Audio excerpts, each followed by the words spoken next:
Chapter 1: Rust and Remembrance. The fence was a line of oxidized teeth against a gray sky.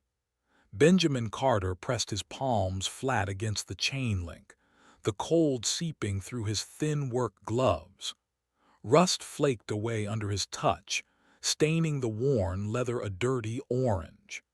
He followed the perimeter for a mile, his breath plumbing in the chill air, his gait the steady, ground-eating shamble of a man who spent a lifetime on his feet.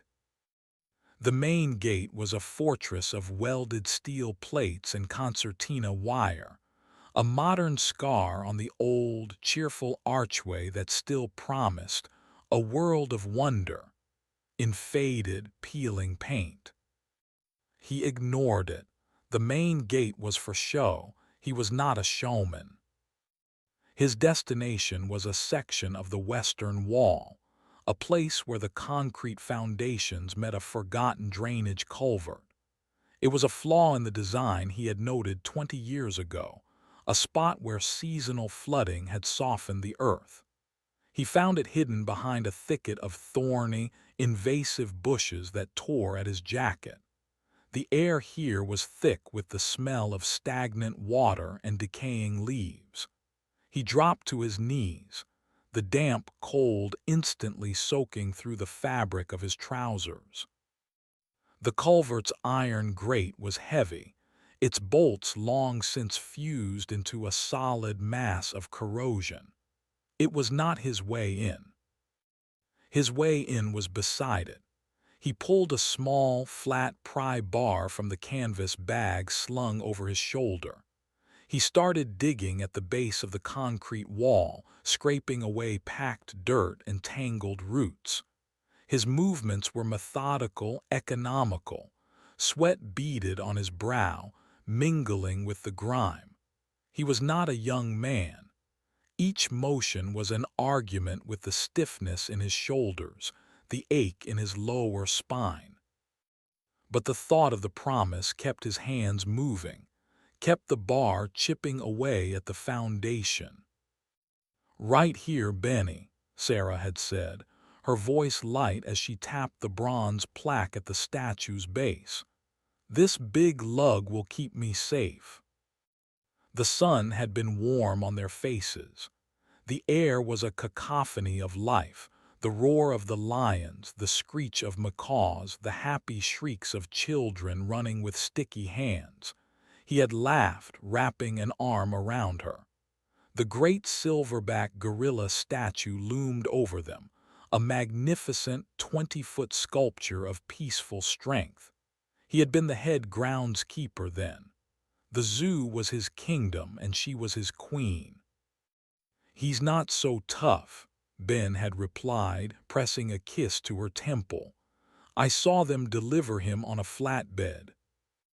She had playfully swatted his arm. "Don't ruin it. When I go, I want to be here, with the noise and the life. Promise me." He had promised. A foolish, sentimental promise made in the sunshine of a world that no longer existed. A world before the sickness came, before the panicked quarantines, the hushed culling, the final, frantic evacuation, before the gates were welded shut and the wonder died. The pry bar struck something solid, not rock, metal. He scraped away more dirt, revealing the dull gray corner of a maintenance lockbox he himself had cemented into the foundation 30 years prior. It was meant to hold spare keys for the irrigation system. It was his secret piggy bank, a place to store a tool, a spare part, a flask for cold nights. He pulled a key from a chain around his neck, a key that had not left his side in 2 decades. It was worn smooth, its edges soft as a river stone. With a grunt of effort, he fitted into the lock. The mechanism protested, a dry screech of metal on metal, before finally turning with a solid clunk. Inside, nestled in cobwebs and dirt, was a heavy-duty bolt cutter. He had placed it there the day before they sealed the park for good. A moment of foresight, a desperate gamble on a future where he might need to break his way back in. He pulled it out. The tool was heavy, its oiled joints still moving smoothly. He positioned its jaws around the thickest part of the culvert's grate. He put his entire weight into the handles, his face contorting with the strain. His muscles screamed. For a terrifying second, nothing happened.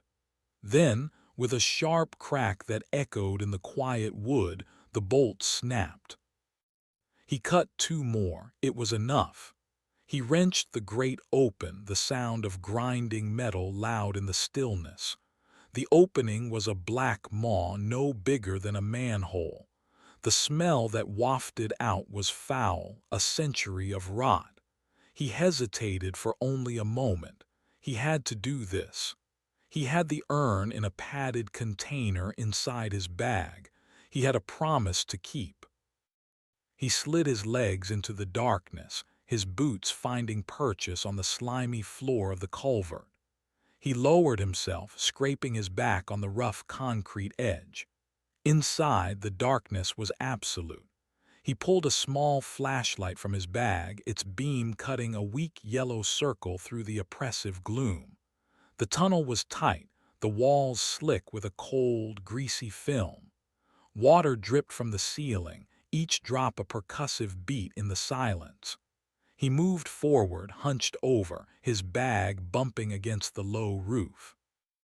The journey took minutes but stretched into an eternity. He counted his paces, navigating by memory. 150 paces, then a service ladder on the left. The air grew staler, thicker. He could hear the scuttling of unseen things just beyond the edge of his light. He found the ladder, its iron rungs slick with moisture. He began to climb, the bolt cutter clanging against the rungs. He pushed against the manhole cover above him. It was heavy, but it moved. Gritting his teeth, he shoved it sideways, the sound of metal scraping on pavement shockingly loud. He poked his head out, his flashlight beam sweeping across broken asphalt. He was in. He was inside the African savanna sector, near the old meerkat enclosure. He pulled himself out of the hole, his body trembling with exhaustion and adrenaline. The silence here was different. It was not the quiet of the woods outside the fence.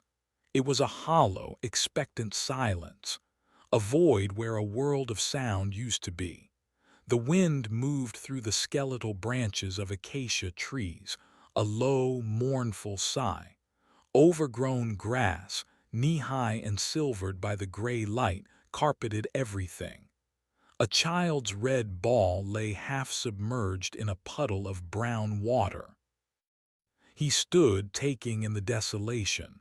This was his kingdom, now a necropolis. He took a step, his boot crunching on shattered glass. He had a long walk ahead of him, all the way to the primate house on the other side of the park. He started moving, his senses on high alert.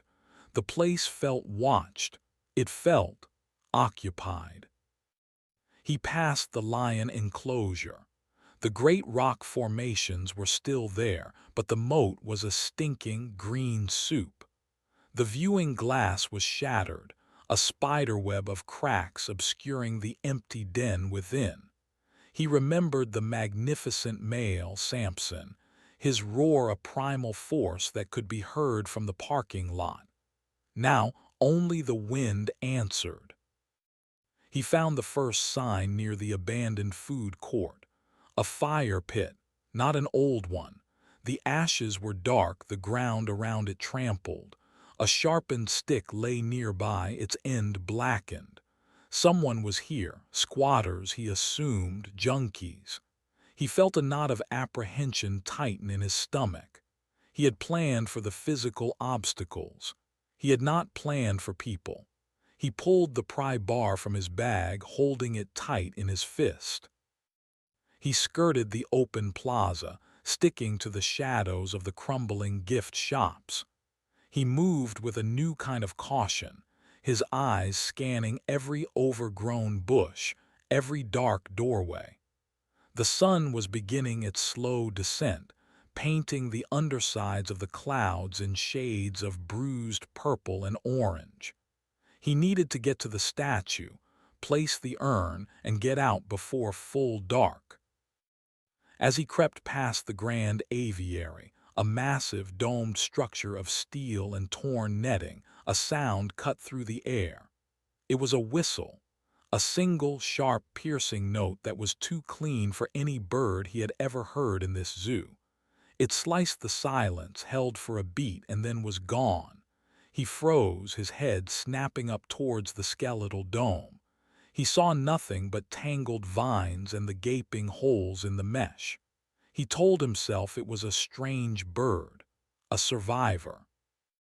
But the sound did not feel like nature. It felt like a signal. He hurried his pace, the pry bar held tight in his hand. The feeling of being watched was no longer a feeling. It was a certainty. Chapter 2: The Rules of the Hunt. The shadows stretched like grasping fingers across the cracked pavement. Ben moved through them, a ghost in his own memories. Each crumbling facade, each rust-stained enclosure sparked a flicker of the life that once was. Here, the ice cream stand where Sarah had always insisted on getting a scoop of mint chip, even in the winter.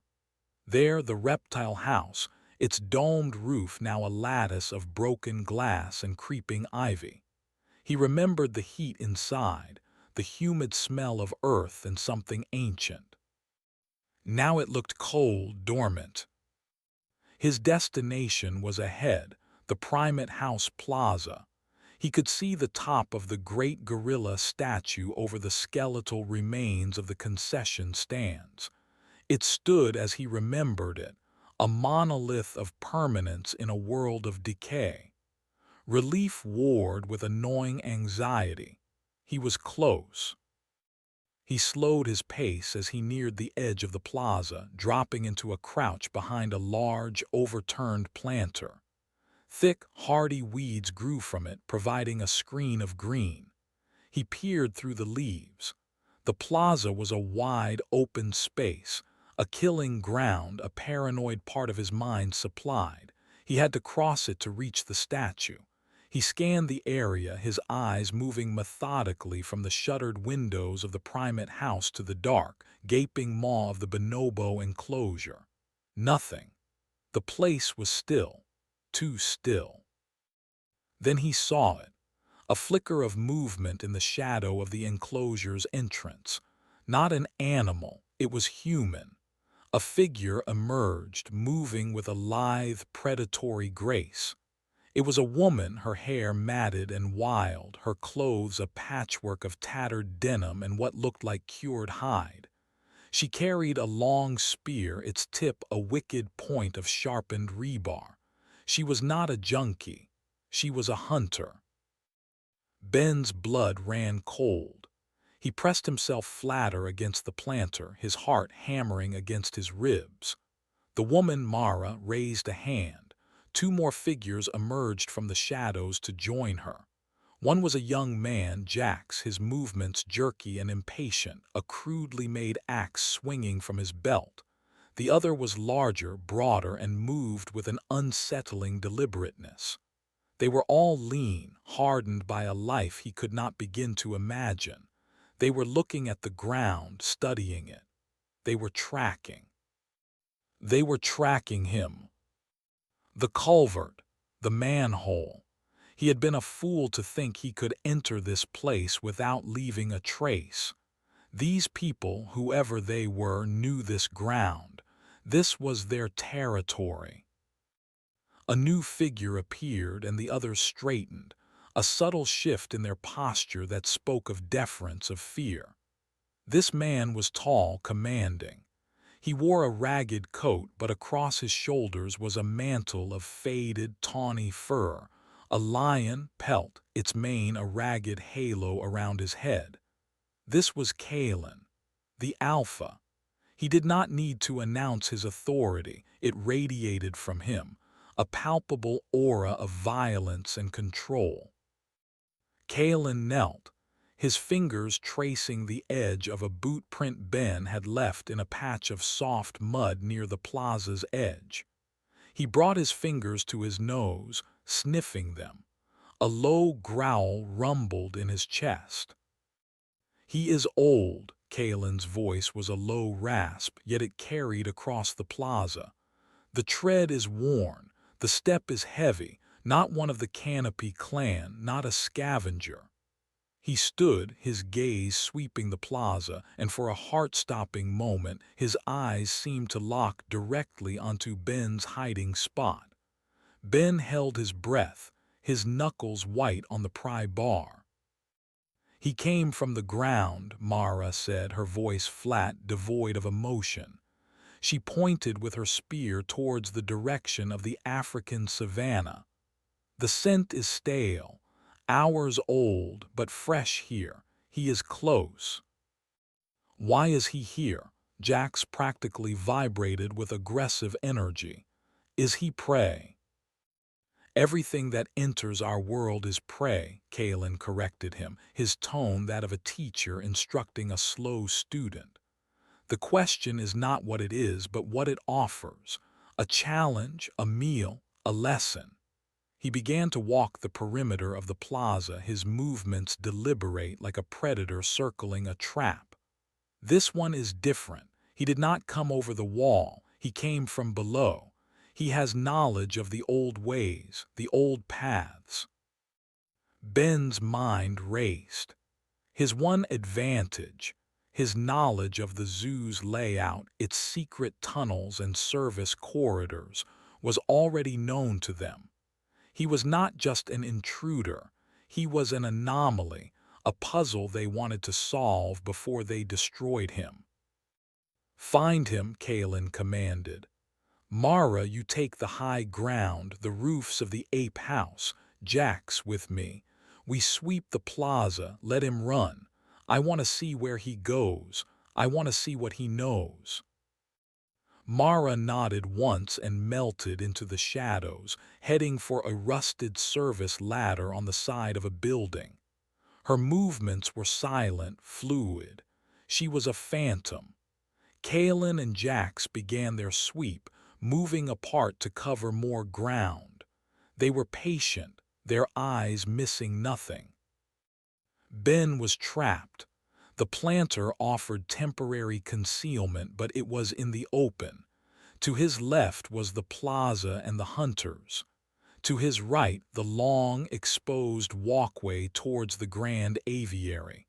Behind him, the derelict snack bar. No good options. He had to move. He had to break from cover. He waited until Kalen turned his head, his attention on a broken bench. Ben took his chance. He rose from his crouch and bolted, not across the plaza but towards the walkway. He ran low, his aging legs pumping, his lungs burning. He was 50 yards from the entrance to the aviary, a huge domed cage he might be able to lose them in. "There!" Jax's triumphant shout echoed behind him. Ben didn't look back. He poured every ounce of his remaining strength into the sprint. The sound of running feet pursued him, closer, faster than his own. He could hear Jax's ragged breathing, his grunts of exertion. An axe whistled past Ben's head, missing by inches, and clattered on the pavement ahead of him. He risked a glance back. Jax was close, a savage grin on his face, but Kalen was not running. He was watching, 100 yards away, his expression one of detached curiosity. He was studying Ben, judging his stamina, his desperation. This was not a simple pursuit. This was an assessment. The entrance to the grand aviary loomed.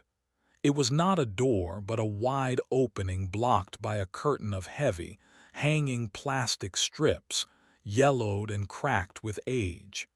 He plunged through them, the plastic slapping at his face. He stumbled into a world of green twilight. Inside, the air was humid and smelled of loam and decay. A forest floor of mulch and rotting leaves covered the ground. Giant, artificial trees rose towards the domed ceiling 60 feet above, their branches interconnected by a web of rope bridges and rusted metal gantries. The netting of the dome was torn in 1,000 places, letting in shafts of the dying light. The place was a vertical jungle, a maze of pathways and hiding places. He scrambled behind the trunk of a massive fake baobab tree, his chest heaving, his heart a wild drum against his ribs. He pressed himself into the rough texture of the fiberglass bark, trying to silence his ragged breaths. He heard Jack's crash through the plastic strips behind him. "I know you are in here, old man," Jax's voice echoed in the cavernous space. "The Alpha wants you. Come out and your end will be quick." Ben squeezed his eyes shut. He was prey. He was being hunted. The rules of this place were becoming brutally, terrifyingly clear. He peered from behind the tree, looking for an escape route. His eyes were drawn upwards to the canopy of ropes and gantries high above. And he saw her. A figure silhouetted against a rip in the netting. It was a young woman, impossibly agile, moving along a narrow beam with the sure-footed grace of a monkey. Zia. She was looking down, not at Jax, but directly at him. She held a hand up, fingers splayed, then closed it into a fist. A signal. But for whom? A warning, a summons. Jax was moving deeper into the aviary, his axe held ready. He kicked at a pile of leaves, his frustration growing. "Show yourself." Ben knew he couldn't stay put. He looked up at the silent figure in the canopy, then at the hunter on the ground. He was caught between two unknowns. The only certainty was the man with the axe who was getting closer with every passing second. From his hiding spot, Ben saw a rusted maintenance ladder leading up the side of a rock wall feature. It was a risk. It was his only chance. As Jax turned his back, Ben broke cover and scrambled for the ladder. His boots slipped on the damp ground. Jax heard the noise. He whirled around, his eyes locking on Ben. A cry of triumph erupted from his throat. "Got you," he charged. Chapter 3. The Canopy and the Clinic. The rungs of the ladder were cold and slick beneath Ben's frantic grip. He hauled himself upward, his muscles screaming in protest. The structure shuddered under his weight, a groan of stressed metal echoing in the vast, green-tinged space of the aviary. Below, Jack scrambled at the base of the rock wall, his initial charge thwarted by the steep incline. He roared in frustration, a raw, animal sound that bounced off the curved ceiling. Ben did not look down. He focused on the next rung and the next, hand over hand, his breath coming in ragged, burning gasps. He was 20 feet up, then 30. The ground fell away, a tapestry of rot and overgrowth. He reached a narrow gantry, a simple mesh walkway that ran along the artificial cliff face. He swung a leg over and collapsed onto it, the mesh sagging and creaking ominously. He lay there for a precious second, his chest heaving. The height offered a new perspective. He could see Jax below, a furious figure packing back and forth, searching for another way up. He could also see the entire layout of the aviary's ground floor. He was exposed, but he had a vantage point. A sharp whistle cut the air close this time. Ben flinched, pressing himself against the rock wall. He looked up. Zia was perched on a thicker beam just above him, no more than 15 feet away. She was crouched, her small frame taut with energy. She was not looking at him, but at Jax. She made a subtle hand gesture, a flick of the wrist, pointing towards the far side of the aviary. Then she vanished, moving into the deeper shadows of the canopy with a silence that was utterly unnerving. Was she helping him, or was she directing the hunt? He had no time to ponder it. He had to keep moving. He got to his feet, his legs trembling, and began to shuffle along the gantry. It swayed with every step, a nauseating motion that threatened to pitch him into the void. He followed the walkway as it curved around the aviary's circumference. Below, Jax had found another route, scrambling up a thick web of ivy that clung to one of the giant fake trees. He was slower now, more cautious, but he was still climbing. Ben was in a race, a vertical chase through a decaying jungle. The gantry led to a solid platform, the former home of a feeding station. From here, a covered service bridge connected the grand aviary to the rear of the main administrative building. It was an old staff shortcut, a concrete tunnel suspended 30 feet in the air. It was his only way out of this cage. He scrambled towards it, his boots clanging on the metal. He could hear Jax shouting below, his voice distorted by the echoes. He ducked into the bridge. The air immediately became cool and stale, smelling of dust and concrete. It was dark, the only light coming from the entrance behind him and a grimy window at the far end. He ran, his footsteps loud in the confined space. He burst through the door at the other end and found himself in a sterile, white-tiled hallway. He recognized it instantly, the back corridor of the veterinary clinic. He slammed the heavy metal door shut and fumbled with the lock. It was a heavy bolt. He shot it home with a satisfying thud. He leaned against the cool metal, listening. He could hear Jax pounding on the other side, his enraged shouts muffled. For the moment, he was safe. He took stock of his surroundings. This wing of the clinic was for quarantine and observation. A series of small rooms lined the hall, their doors fitted with thick glass windows. Inside, everything was stainless steel and tile, unnaturally preserved. He moved down the hall, his pry bar held ready. The place was silent, but it was a heavy, watchful silence. The air hummed with a strange, residual energy. He peered into one of the rooms. An examination table stood in the center, its surface stained with something dark. On a tray nearby, surgical tools lay arranged in a neat row, gleaming under a film of dust. But something was wrong. Lying beside a scalpel was a shard of a broken mirror. Next to a pair of forceps was a twisted piece of wire. These were not the tools of a vet. A low, chittering sound came from further down the hall. Ben froze. He crept forward, his heart a cold knot in his chest. The hallway opened into a larger room, the main surgical theater. The sight before him defied reason. In the center of the room, under a large, dust-coated surgical lamp, was a steel operating table. Strapped to it with strips of electrical tape and IV tubing was a large rat, its body splayed open. It was a grotesque mockery of a dissection, a chaotic arrangement of viscera and bone.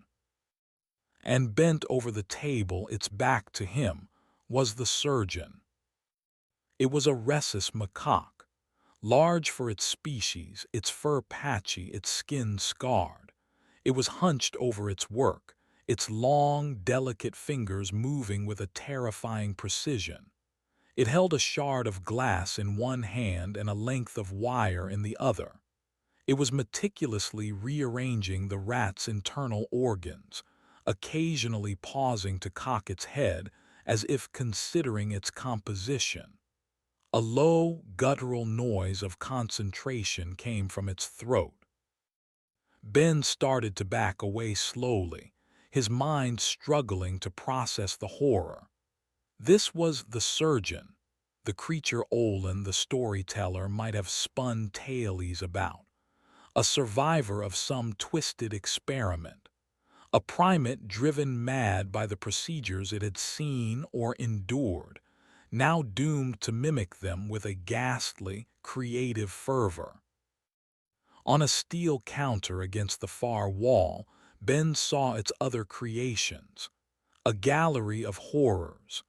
The skeleton of a cat with bird wings crudely wired to its shoulder blades. The taxidermied head of a fox mounted on a body constructed from coiled tubing and animal bones. It was a museum of insanity. The macaque stopped its work. It had heard him. Its head swiveled, its movements unnervingly quick. It turned and Ben saw its face. One of its eyes was a milky white orb. The other was dark, intelligent, and filled with a burning, ancient rage. Its lips peeled back from its teeth in a silent snarl. On its forehead, crudely etched into the skin, was a series of surgical scars, a phantom lobotomy. It let out a piercing shriek, a sound of pure fury and madness that drilled into Ben's skull. It was not the cry of an animal. It was the scream of a tormented soul trapped in a beast's body. The pounding on the hallway door stopped. The shriek had alerted the hunters. The macaque launched itself from the table. It scurried across the floor, then up the wall, its claws finding purchase on pipes and electrical conduits. It moved with blinding speed, a brown blur of rage. It perched atop a tall metal cabinet, its one good eye fixed on Ben, its screeching cry echoing through the tiled room. Ben was trapped. The locked door behind him held the human hunters. Before him, a monster born of science and suffering was ready to tear him apart. He raised the pry bar, his only defense against the nightmare. The macaque gathered its powerful legs, preparing to leap. Chapter 4: A Bargain in the Dark. The macaque's shriek tore through the sterile air again, a blade of sound. It pushed off the cabinet, a hurtling projectile of matted fur and surgical fury. Ben reacted on pure instinct, throwing himself sideways. He hit the tiled floor hard, the impact jarring his bones. The creature landed exactly where he had been standing, its claws scraping loudly on the tile. It recovered instantly, whirling to face him with another enraged screech. Outside, the pounding on the corridor door resumed, more frantic this time. "What is that, Jax? What's in there?" It was Mara's voice, sharp and commanding. Ben scrambled backward, crab-walking away from the insane primate. He needed a diversion. His eyes darted around the room, settling on a metal trolley laden with glass beakers and jars filled with murky, preserved specimens. With a desperate surge of strength, he kicked out with his foot, sending the trolley crashing into a large, plate-glass window that looked out onto an overgrown courtyard. The sound of shattering glass was explosive. The macaque flinched, its screech cutting off as it spun towards the new noise. The hunters outside fell silent. It was the opening he needed. Ben scrambled to his feet and ran, not back towards the locked door but deeper into the clinic. He plunged down a short hallway he knew led to the pharmacy and supply wing. Behind him, he heard the macaque let out a frustrated roar, followed by the sound of it scrambling through the broken window into the courtyard. He had bought himself seconds. The pharmacy was a wreck. Shelves were overturned, their contents littering the floor. Ben didn't slow down. He knew this building had a sub-level, a small basement for biological waste storage. The access hatch had to be here somewhere. He found it behind a kicked-in office door, a square of metal set into the concrete floor, flush with a ring-pull handle. He wrenched it open and descended a short, steep ladder into pitch darkness. He pulled the heavy hatch closed over his head, plunging himself into a silent, subterranean blackness. The air was cool and smelled of bleach and something else, something metallic and faintly sweet. He fumbled for his flashlight, its beam springing to life and revealing a small, concrete bunker. This was it, the start of the network. He found the tunnel entrance behind a stack of red biohazard barrels. It was a low, circular passage, barely 4 feet high. The zoo's old service tunnels, a hidden circulatory system he had walked 1,000 times. He ducked inside, his flashlight beam cutting a lonely path through the oppressive dark. He moved for what felt like an hour, his body aching, his mind a whirlwind of fear and disbelief. The tunnels were a disorienting maze, but he navigated by old instincts, by the subtle changes in the tunnel's grade, by the unique echo in a particular junction. He knew these paths were his only true advantage. He also knew they were not entirely safe. He saw the first sign near a junction leading towards the reptile house. A thin, almost invisible tripwire stretched across the tunnel at ankle height. He stopped just short of it, his light tracing it to a precariously balanced pile of scrap metal and glass on a high ledge. The work of the colony, ambushes, traps. He disarmed it carefully, his fingers trembling slightly. The squatters had their own knowledge of this underworld. His water was gone. A deep, gnawing thirst had settled in his throat. His body was crying out for fuel. He knew he couldn't stay in the tunnels forever. He had to surface. He had to find something. He chose a location he hoped would be less guarded, the rear of the main food court, far from the pride's territory in the lion house. He climbed a maintenance ladder and pushed open the grate. It emerged into a large pantry, the shelves mostly bare save for cobwebs and rat droppings. He crept out, moving into the main kitchen. The air was thick with the smell of grease and decay. Stainless steel counters gleamed dully in the gloom. He found a sink and twisted the tap. After a groan of protest from the pipes, a trickle of brown, rusty water sputtered out. It slowly cleared. He drank greedily, the cool liquid a balm to his parched throat. He was searching for anything edible when he heard a noise from the main dining area, a soft, scraping sound. He froze, dousing his light. He crept to the swinging doors and peered through the circular window. 2 figures were huddled around a small, sputtering flame in the center of the food court. One was a man, Grit, his face a mask of twitching paranoia as he scanned the darkness around them. The other was a boy, Finch, no older than 12, methodically trying to pry open a can of something with a sharpened rock. They were scavengers. the bottom feeders of this brutal ecosystem. Ben's desperation overrode his caution. He needed information. He needed supplies. He pushed through the doors, holding his hands up in a gesture of peace. "I don't want any trouble." Grit yelped, scrambling backward and pulling a rusted pipe to his chest like a shield. Finch merely stopped his work, his young eyes wide and assessing. "Who are you?" Grit hissed, his voice trembling. "You're the prey, the Alpha's prey. They're hunting you." "I know," Ben said, his voice a low, tired rasp. "I need water, maybe some food. I can trade." "Trade what?" Grit scoffed, though he didn't lower his pipe. "You got nothing, you're dead. The Pride will skin you before sunrise." Ben took a step closer. His mind was racing, searching for a bargaining chip. His only asset was his knowledge.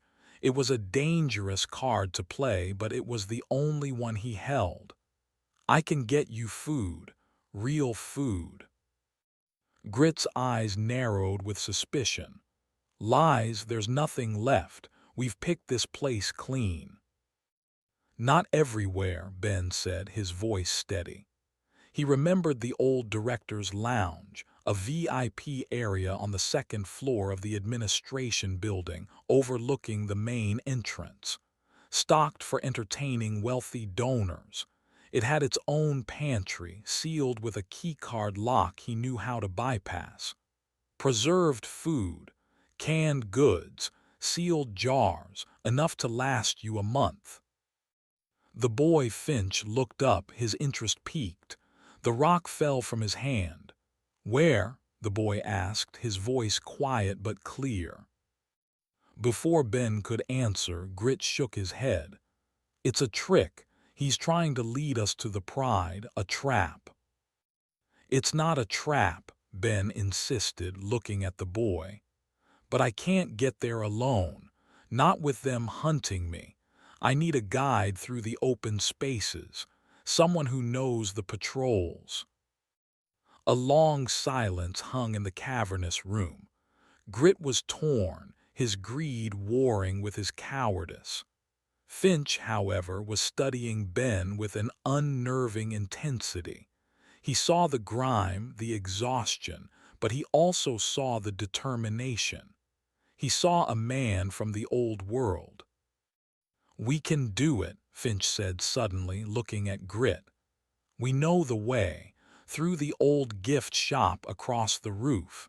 The Pride never goes up there." Grit hesitated, gnawing on his lip. "If we're caught." "If we're not, we eat," Finch countered, his logic simple and sharp. Ben felt a flicker of hope. He had an opening. "Just get me to the admin building. I'll get you inside. The food is yours." Grit finally nodded, a jerky, reluctant motion. All right, but you go first. And if I see Mara or any of the Alpha's dogs, I'm gone. You're on your own." "Fair enough," Ben agreed. He had his bargain. He had his allies, however tenuous. He turned to lead the way back to the kitchen entrance, planning a route through the tunnels that would bring them closer to their destination. As he turned, he saw a figure standing at the far end of the food court, a silhouette against the pale moonlight filtering through the broken skylights. The figure was lean, still as a statue, holding a long spear. It was Mara. She wasn't attacking, she wasn't even moving. She was just watching them, her head tilted slightly. She had seen him use the tunnels. She had found his secret highway. She raised a hand, not in threat, but in a gesture of acknowledgement, almost of respect for a worthy quarry. Then she melted back into the shadows and was gone. The hunt had just become infinitely more complicated. Chapter 5: The Alpha's Court. A cold dread washed over Ben, chilling him more than the night air. Mara had not raised an alarm. She had not called for the pack. She had watched, learned, and vanished. It was a terrifyingly intelligent move. She knew about the tunnels now. His sanctuary was compromised. His one great advantage was gone. "What is it? What did you see?" Grit's voice was a panicked whisper beside him. Ben didn't answer. He grabbed Grit by the arm, his grip surprisingly strong. "We have to move. Now, not the tunnels, the roof." He shoved Grit and Finch towards the back of the kitchen, towards a rusted service staircase he remembered led to the food court's flat roof. Panic lent his movements a frantic energy. He had to assume Mara was not just watching, she was repositioning. She was cutting off his escape. The stairs groaned under their weight, each step a potential betrayal. They emerged onto the tar-papered roof, the night sky opening up above them, a vast, star-dusted canvas. The air was cold and clean. From here, the zoo was a sprawling map of shadows and pale, moonlit clearings. The Canopy Clan's aviary was a massive, dark dome to their right. In the distance, the imposing silhouette of the Lion House stood like a dark castle. Finch moved with a surprising confidence in the darkness, flitting from the cover of one air conditioning unit to the next. Grit followed, hunched low, his head on a constant, paranoid swivel. Ben brought up the rear, his pry bar held like a club. They moved across the connected rooftops of the main plaza, a secret highway in the sky. They were halfway across the roof of the main gift shop when the scream came. It was not the shriek of the macaque. It was human. A cry of pain and terror, cut short abruptly. It came from the direction of the administration building, their destination. Grit froze, his body rigid with fear. "It's a trap, I told you, a trap." "Shut up," Ben hissed, pulling him down behind a low parapet. He peered over the edge. In the courtyard below, in front of the admin building, a scene was illuminated by the cold, stark light of a single, battery-powered lantern set on the ground. Two hunters from the Pride, one of them the brutish man Ben had seen earlier, stood over a fallen figure. It was another scavenger, his leg caught in a wicked-looking snare trap. As they watched, Mara emerged from the shadows. She looked at the captured man with cold indifference, then her gaze lifted, scanning the rooftops. It was as if she knew they would be there. "She herded us," Ben breathed, the realization dawning on him. "She didn't follow us. She knew where we were going. She set this up to flush us out." Before he could pull them back, Finch made a fatal mistake. The boy, seeing one of his own kind captured, let out a small, involuntary cry of distress. It was barely a sound, but in the tense silence, it was a thunderclap. Instantly, Mara's head snapped up, her eyes locking onto their position. She pointed her spear. "Up there." Grit scrambled to his feet, pure terror on his face. "I'm gone," he shrieked, turning to flee back the way they had come. He didn't make it 2 steps. A heavy net, weighted with rocks, flew up from the edge of the roof behind them, thrown from below. It descended on Grit, enveloping him in its coarse mesh. He screamed as he was dragged, tumbling and flailing, over the edge of the roof to the pavement below with a sickening thud. Ben grabbed Finch, shoving the boy behind him. They were surrounded. More figures emerged from the stairwell access door on the roof. It was Jack's, a triumphant, savage grin on his face, flanked by two other hunters. From the ground, Mara and the others were converging. There was no escape. Nowhere left to run, old man, Jack sneered, advancing slowly. Ben stood his ground, his pry bar raised. He was old, he was tired, but he would not be taken like a panicked animal. He stood over Finch, a final, futile act of protection. The fight was short and brutal. He swung the pry bar, connecting with the arm of the first hunter, drawing a cry of pain. But there were too many. Jax feinted left, then swept Ben's legs out from under him.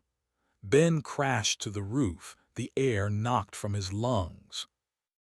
They were on him in an instant, disarming him, binding his wrists with rough rope. They were dragged down the stairs and into the courtyard. Grit was alive, groaning, a bloody gash on his forehead.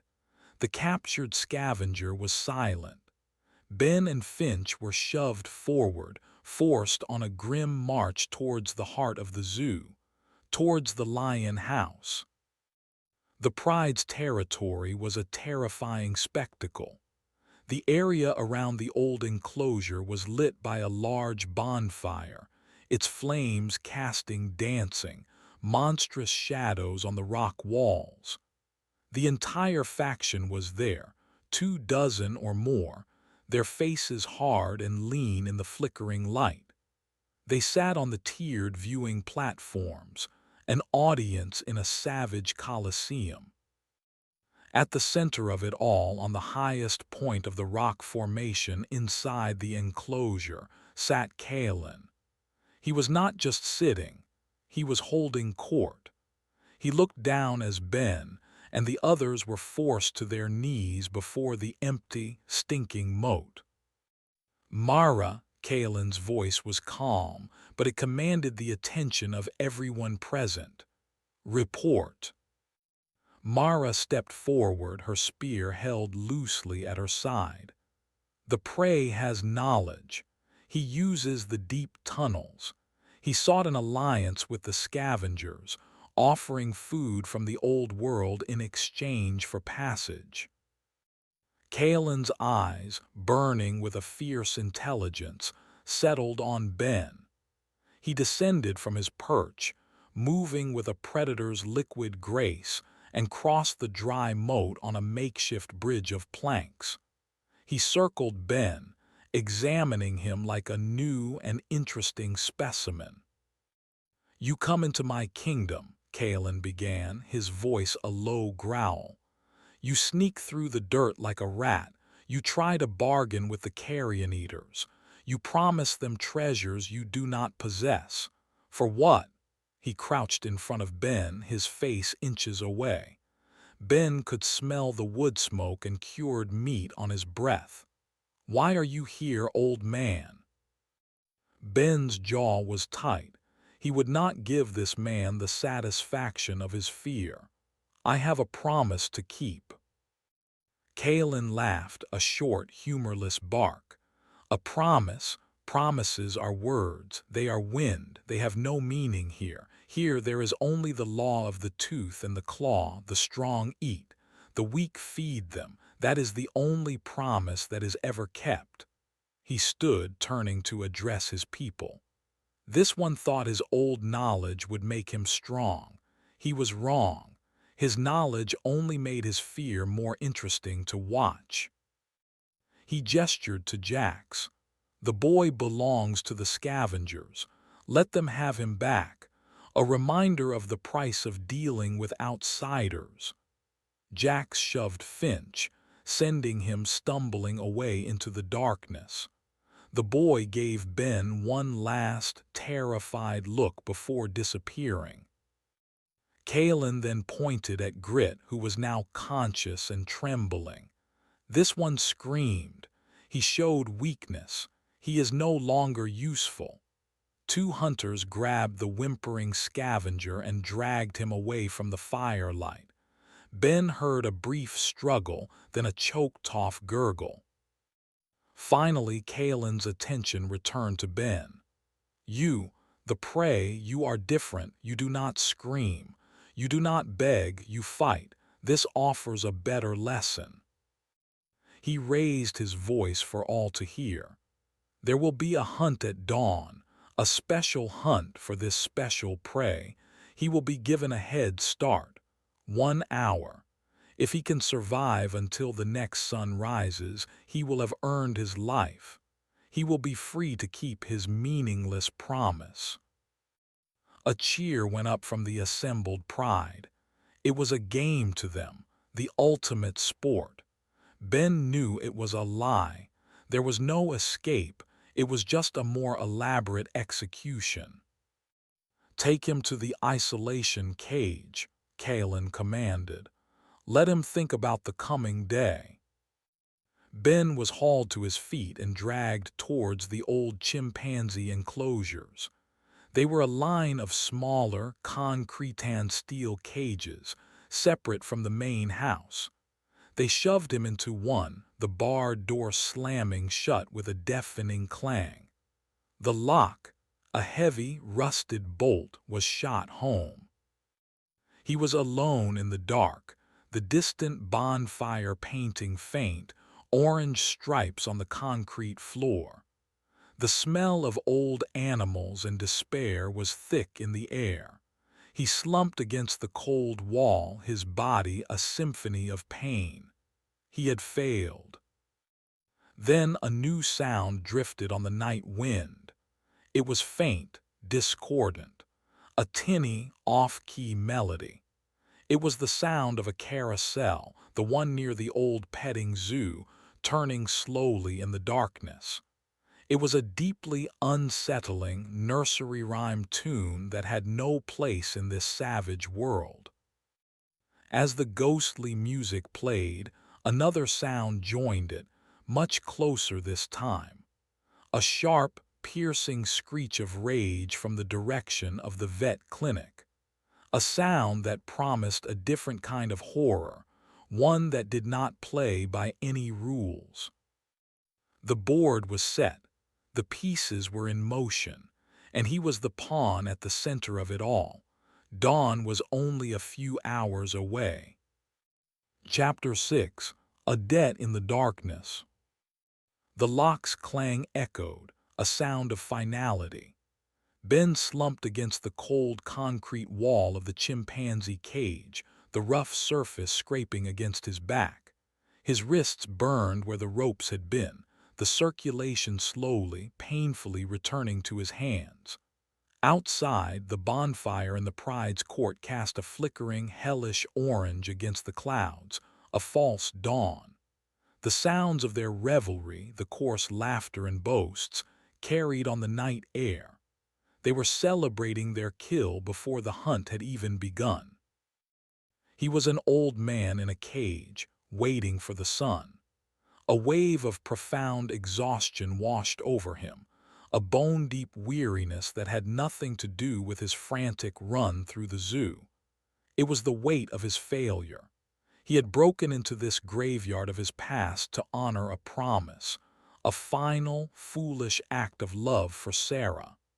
Now he would die here, for the entertainment of savages, his wife's ashes still a dead weight in the canvas bag clutched in his lap.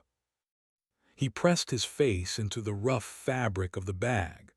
The small, hard box of the urn, a solid reality against his cheek. "I'm sorry, Sarah," he whispered into the darkness, his voice cracking. "I'm so sorry."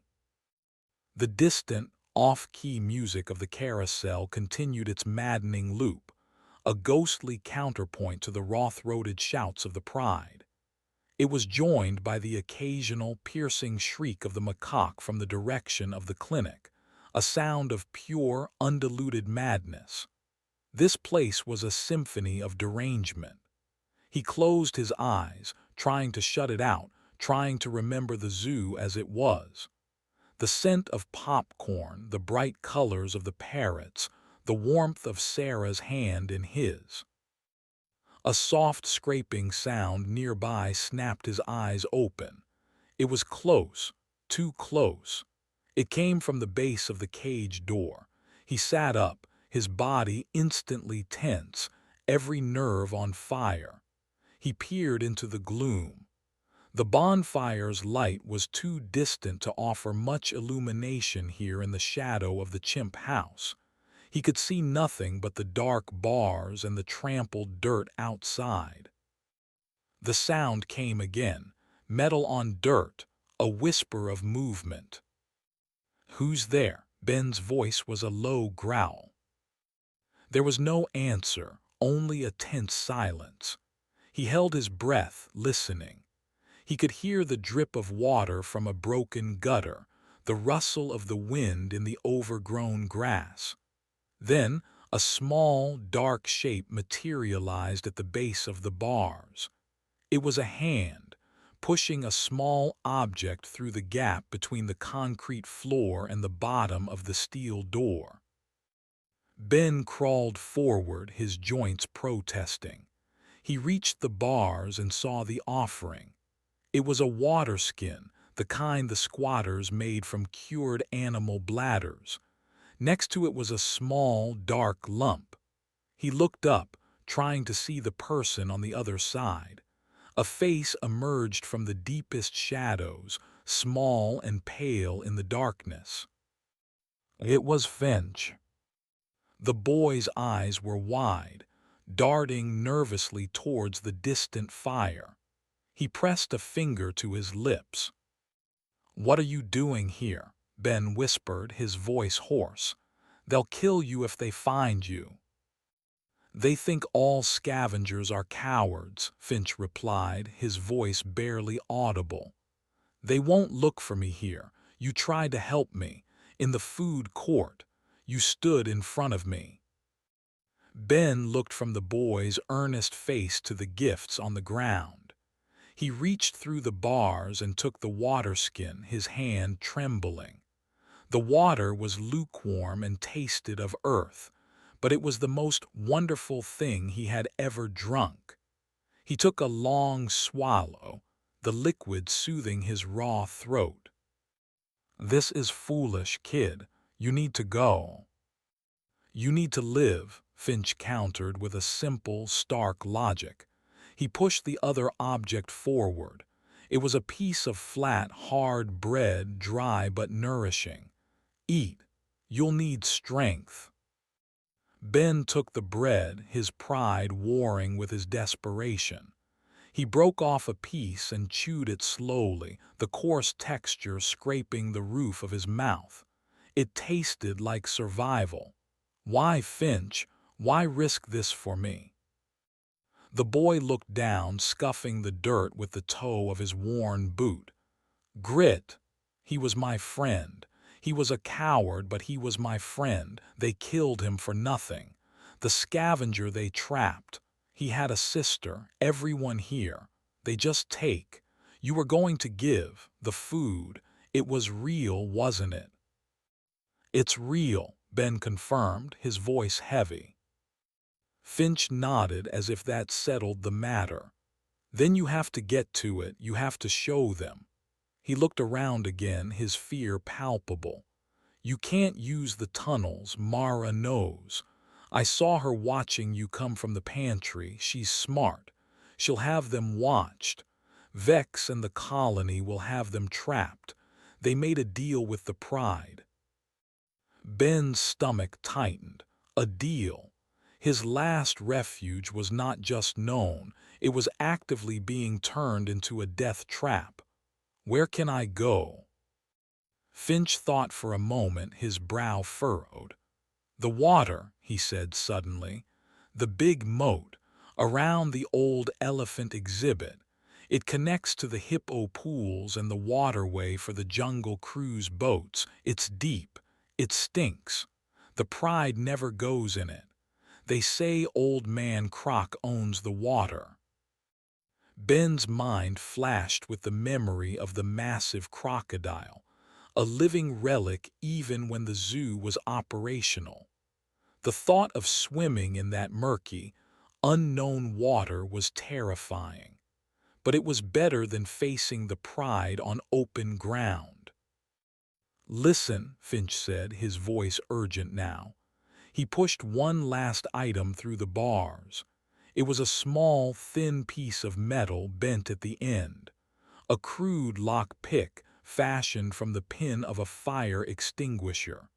For the small locks, the service panels, the supply closets, maybe it helps. Ben took the small tool, its sharp point digging into his palm. It was almost nothing, a sliver of hope.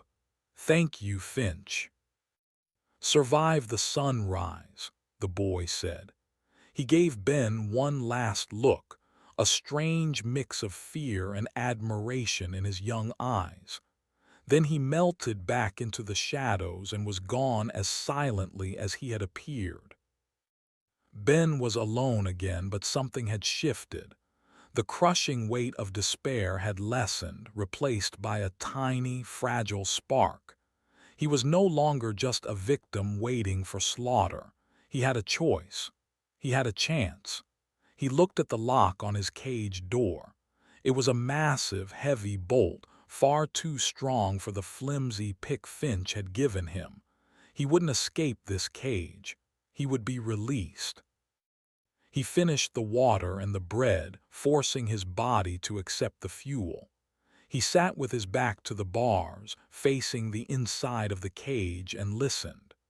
The sounds of the zoo were a complex language he was beginning to relearn. The distant carousel music finally sputtered and died, its sudden absence leaving a ringing silence. The shrieks from the clinic had also stopped. The night was holding its breath, waiting for the dawn. Ben didn't have to wait long. A faint, pearly gray began to silhouette the eastern tree line. A bird, one of the shriekers, let out its piercing, human-like cry. The signal. He heard the heavy tread of boots on the path. Two hunters from the Pride appeared out of the pre-dawn gloom. They did not speak to him. They did not look him in the eye. They moved to the cage door, their faces grim, smeared with ash in ritualistic patterns. One of them carried a short, heavy club. The other slid the heavy bolt back. The sound was deafeningly loud in the quiet morning. The door screeched open. "The Alpha grants you 1 hour," the hunter with the club said, his voice a flat monotone. "Run." Ben pushed himself to his feet, his body a collection of aches and pains. He clutched his canvas bag, his promise to Sarah, tight against his chest. He stepped out of the cage, out into the gray, misty air of his own execution. The hunt had begun. Chapter 7. The Gilded Cage. The air was cool and damp, heavy with the scent of wet earth and decay. Ben stood before the open cage, the two silent hunters watching him, their expressions unreadable. There was no jeering, no taunting, just a cold, professional stillness. This was not about anger, it was a ceremony. He was the sacrificial animal, and they were the priests of this savage rite. "Your hour starts now," one of them grunted, gesturing with his club towards the main path. Ben didn't need a second invitation. He turned and ran. He did not sprint. He settled into a steady, ground-eating jog, conserving the precious energy Finch's gift of bread and water had provided. His lungs burned with the cold air, but he focused on his breathing, on the rhythmic slap of his worn boots on the broken asphalt. He did not look back. He could feel their eyes on him, could feel the collective gaze of the entire Pride from their vantage point at the Lion House. He was the fox, released from the crate for the benefit of the hounds. His every move was being watched, judged. He had a plan, a desperate, half-formed strategy born from Finch's whispered information. The water. He had to get to the water. The main moat system began near the old elephant pavilion on the far eastern side of the zoo. It was a long way from the chimp cages. He had to cross the heart of the park, through territory that would soon be swarming with hunters. His first destination was closer. He needed a weapon better than his bare hands. The pry bar had been taken from him. He remembered the maintenance shed behind the tropical birds exhibit. It was a small, forgotten building, often overlooked. It held groundskeeping tools, shovels, rakes, shears. Anything with a sharpened edge or a heavy weight would do. He cut off the main path, ducking into the overgrown botanical gardens. The air here was thick and humid, even in the morning chill. Giant ferns, unpruned for years, formed a dense green canopy, plunging the path into a deep twilight. The ground was soft and slick with moss. He moved carefully, his senses screaming. Every rustle of leaves, every snap of a twig could be a hunter. He reached the tropical birds building, its colorful murals of macaws and toucans now faded and peeling. The shed was just behind it, a low brick structure with a heavy wooden door. He pulled out the small lock-pick Finch had given him. The lock on the door was old, a simple tumbler mechanism. He inserted the pick, his fingers clumsy with cold and adrenaline. He worked it back and forth, feeling for the faint click of the pins. He had done this 100 times in his old life, opening jammed supply closets and faulty lockers. It took a terrifyingly long minute before he felt the cylinder turn. The lock clicked open. He pulled the door ajar, wincing at the loud creak of its rusted hinges. Inside, the shed was dark and smelled of oil and rust. He used his small flashlight, its beam dancing over the cluttered interior. He bypassed the rakes and hose, his eyes searching for something more practical. He found it hanging on the far wall, a brush hook, a heavy, curved blade attached to a short, sturdy wooden handle.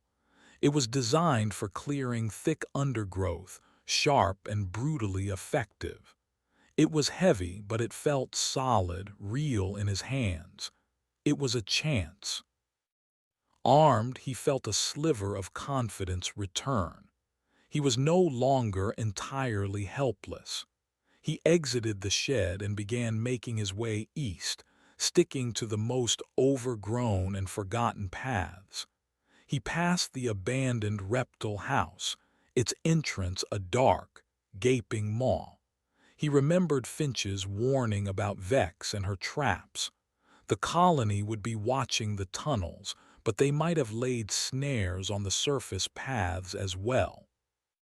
He scanned the ground ahead of him, looking for disturbed leaves, for the telltale line of a tripwire. The sun was higher now, a pale disk behind the persistent cloud cover. The light was growing, stealing the shadows he needed for cover. He could hear sounds now in the distance. A shout, the sharp bark of one of the red hounds. The hunt was spreading out. They were fanning across the park, a tightening net. He reached the edge of the large, open expanse that housed the African Plains exhibit. The elephant pavilion was on the other side. Between him and his goal was 100 yards of open, knee-high grass, dotted with a few artificial rock formations. Crossing it would be suicide. He dropped to a crouch behind a thick hedge, his heart pounding. He could see 2 hunters moving along the far perimeter, their silhouettes sharp against the gray sky. He was pinned down. He needed a distraction, a big one. His eyes fell on a rusted control panel near the base of the hedge. It was for the exhibit's old irrigation and sprinkler system. A desperate idea sparked in his mind. The system was dead, the power to the zoo cut years ago. But he knew something the squatters didn't. The large exhibits, especially those with moats, had an independent, gravity-fed water backup from a massive cistern on the hill overlooking the zoo. It was an emergency system, designed to keep the moats full in a power failure. He had designed the override himself. He ripped the corroded front panel off the control box. Inside was a tangle of dead wires and circuit boards. But behind them, protected by a layer of insulation, was a manual release valve. A simple, heavy lever. It was painted bright red. It was incredibly stiff. He holstered the brush hook in his belt and grabbed the lever with both hands. He pulled, grunting with the effort. His muscles strained, his back screamed. The lever refused to move. He could hear the hunters getting closer. He could hear their voices calling out to each other.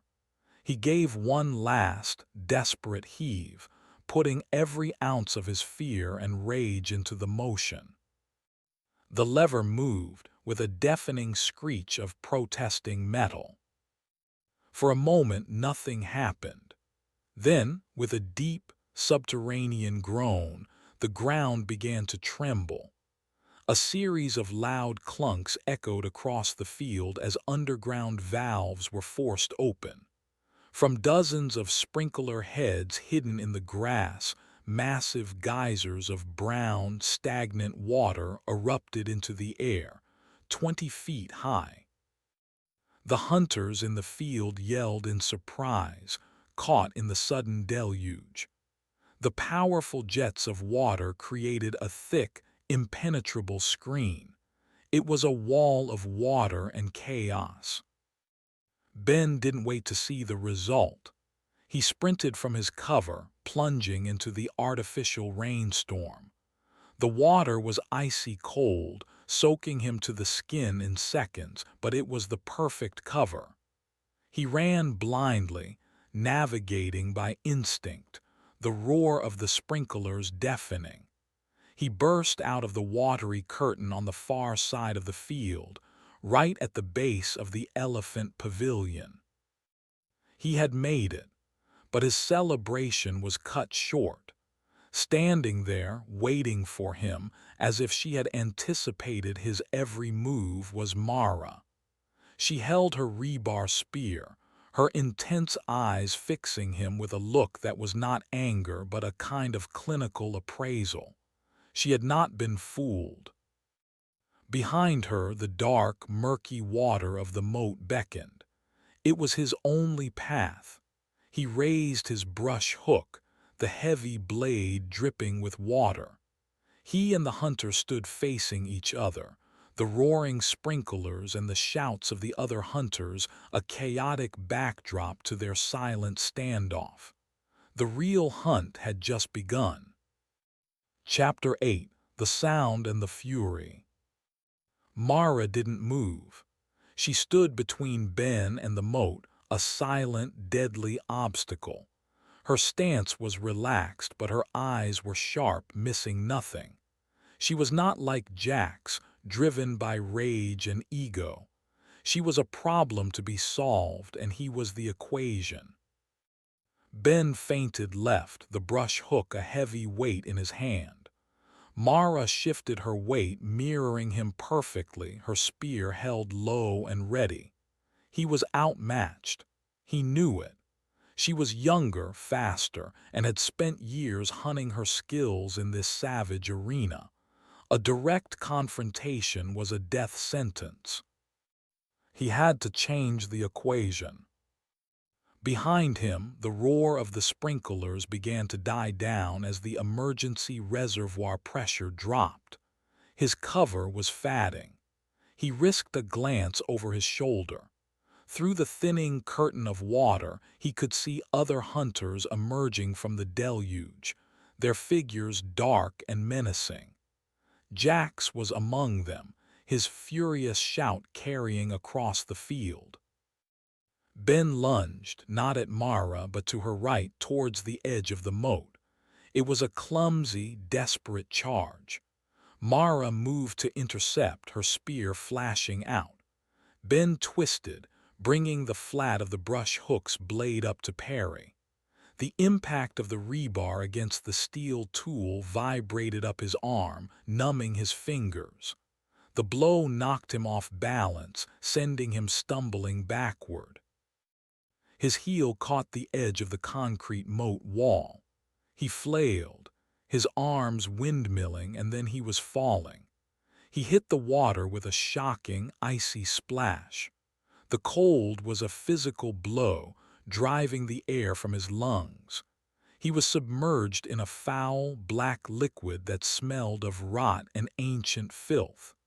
Panic flared in his chest as his waterlogged clothes and the heavy bag tried to drag him down.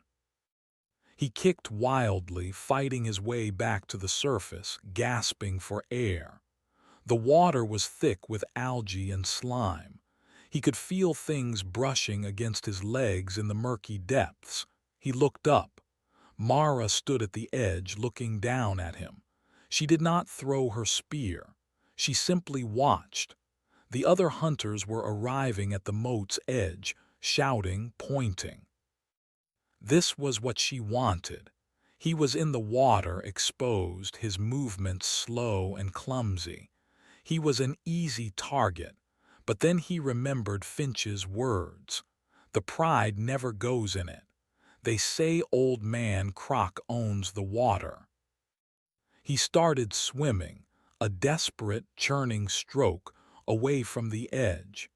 He swam towards the center of the wide channel, his eyes scanning the surface of the dark water. He was trading one predator for another. "He's in the water," Jax yelled, his voice filled with disgust. "Let him rot in there, the croc will get him." But Mara was silent. She was watching the water, her head cocked, listening. Ben followed her gaze and saw it. A slight V-shaped ripple cutting through the water, moving with an unnatural speed. It was coming from the direction of the hippo enclosure. It was not the crocodile. It was too small, too fast. The ripple was heading directly for him. Ben's blood ran cold. He tried to swim faster, but his soaked clothes were a leaden weight. The ripple closed the distance.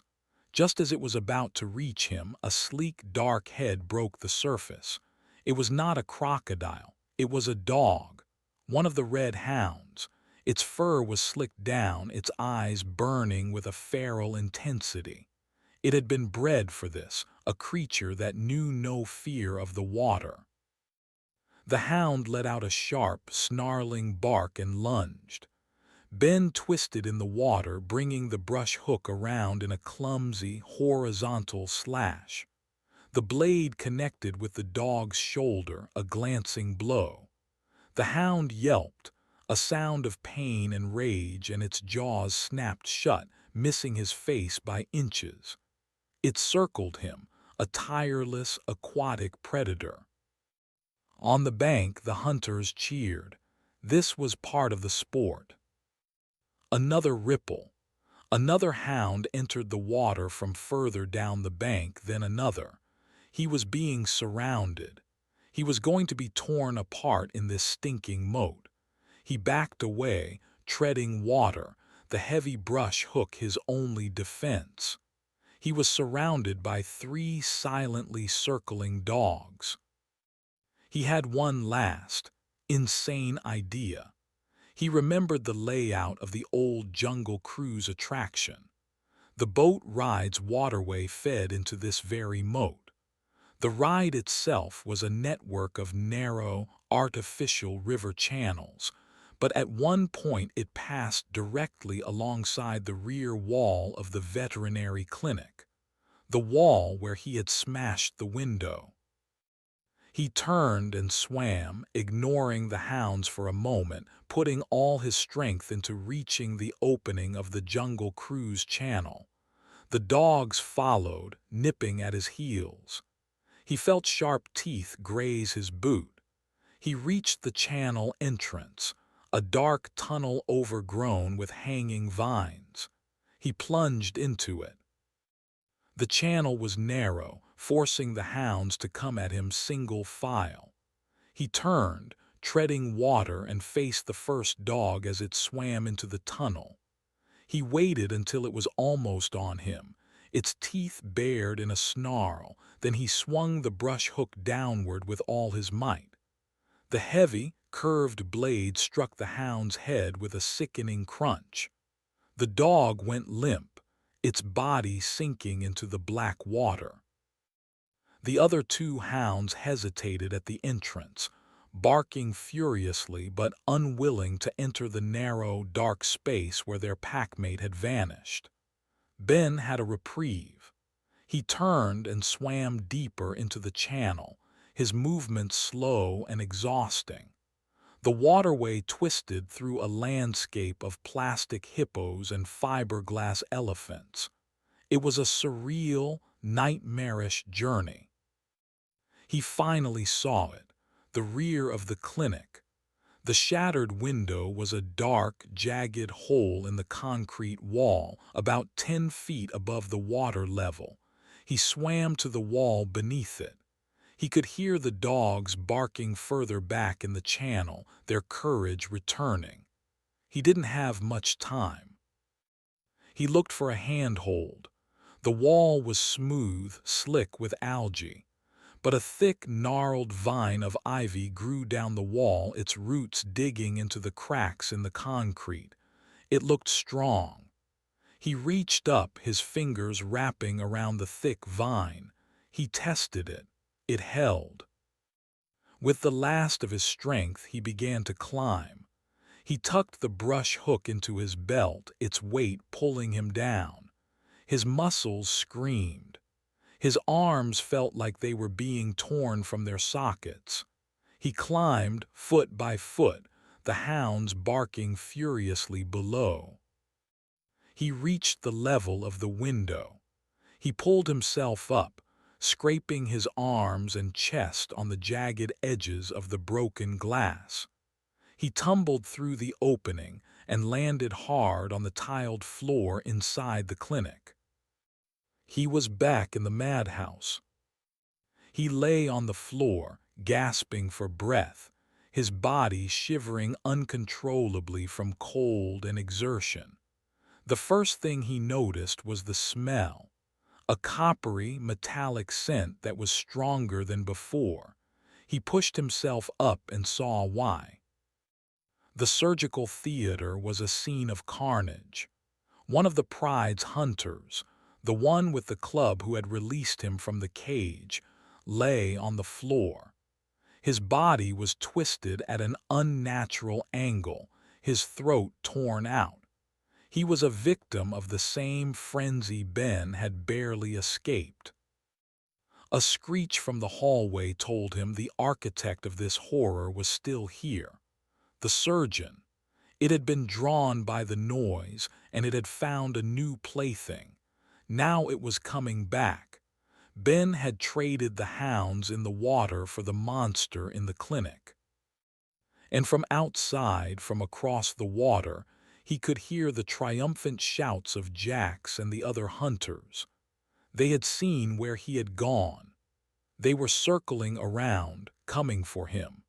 He was trapped between the hunters outside and the monster inside, in a room that reeked of blood and madness. Chapter 9. An Unlikely Sanctuary. The macaque's screech echoed down the sterile hallway, closer this time, a high-pitched needle of sound. Ben scrambled to his feet, his wet clothes clinging to him, his body shivering. He looked from the dead hunter on the floor to the hallway entrance. He could not fight the creature. He had seen what it could do. He backed away towards the broken window. Escape was not an option. The drop to the water was too far and the hunters were on their way. He needed to barricade himself to buy time. His eyes scanned the surgical theater. Tables, cabinets, equipment. Nothing was heavy enough to block the door for long. The macaque appeared in the doorway. It stopped, its head cocked, its one good eye fixing on Ben. It saw the body of the hunter, then looked at Ben and let out a low, chittering sound. It was not a sound of aggression. It was something else. Curiosity, calculation. It held a new tool in its hand, a long, glittering shard of glass from the window Ben had broken. Ben's mind raced. He couldn't block the door, so he had to block the hallway. His gaze fell upon a heavy, rolling gurney against the far wall. Next to it was a tall, steel cylinder of compressed oxygen, its top fitted with a complex valve system he recognized. It was a desperate, insane gamble. As the macaque took a hesitant step into the room, Ben acted. He grabbed the handle of the oxygen tank and wrenched the valve counterclockwise with all his strength. A deafening hiss erupted from the nozzle as the compressed gas shot out. The tank, propelled by the force, became an unguided missile. It shot across the floor, slammed into the gurney, and sent both careening out of the surgical theater and into the narrow hallway. The gurney crashed into one wall, the tank ricocheting off the other. They wedged themselves perfectly, a solid metal barricade blocking the corridor. The macaque shrieked in surprise and fury, leaping back just as the gurney slammed into place. It was trapped on the other side. Ben could hear it screeching and pounding on the metal, but the barricade was solid. He had a few minutes at best. He turned his attention back to the room. He had to get out. The hunters would be here soon. He looked at the dead man on the floor. An idea, grim and terrible, formed in his mind. He knelt beside the body, his hands shaking, and unbuckled the hunter's belt. It held a small pouch and a sheathed knife. He took the knife, a crude but effective weapon, and strapped the belt around his own waist. Then he did the hardest part. He searched the dead man's pockets. His fingers brushed against something small and hard. He pulled it out. A flare. A single red emergency flare. A tool for signaling for fire. A weapon of last resort. From outside he heard Jax's voice, closer now. "He's in there. Surround the building. He's not getting out." Ben ran to the far side of the clinic, to the main entrance lobby. The glass doors were shattered. He peered out. The front of the clinic opened onto a small plaza that connected to the aviary.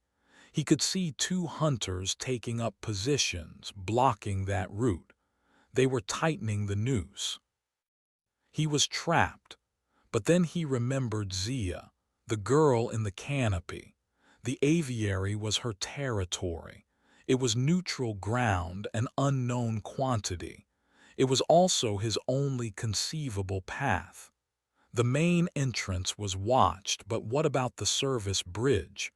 The high, covered walkway he had used before, connecting the clinic's second floor to the aviary. He ran back through the clinic, past the blocked hallway where the macaque still raged, and found the stairs. He took them two at a time, his lungs screaming. He found the hallway that led to the service door he had bolted earlier.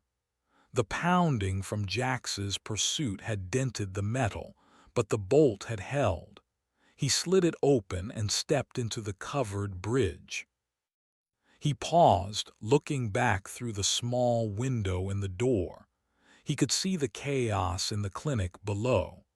The other hunters were hesitant to enter, wary of the enraged creature trapped inside.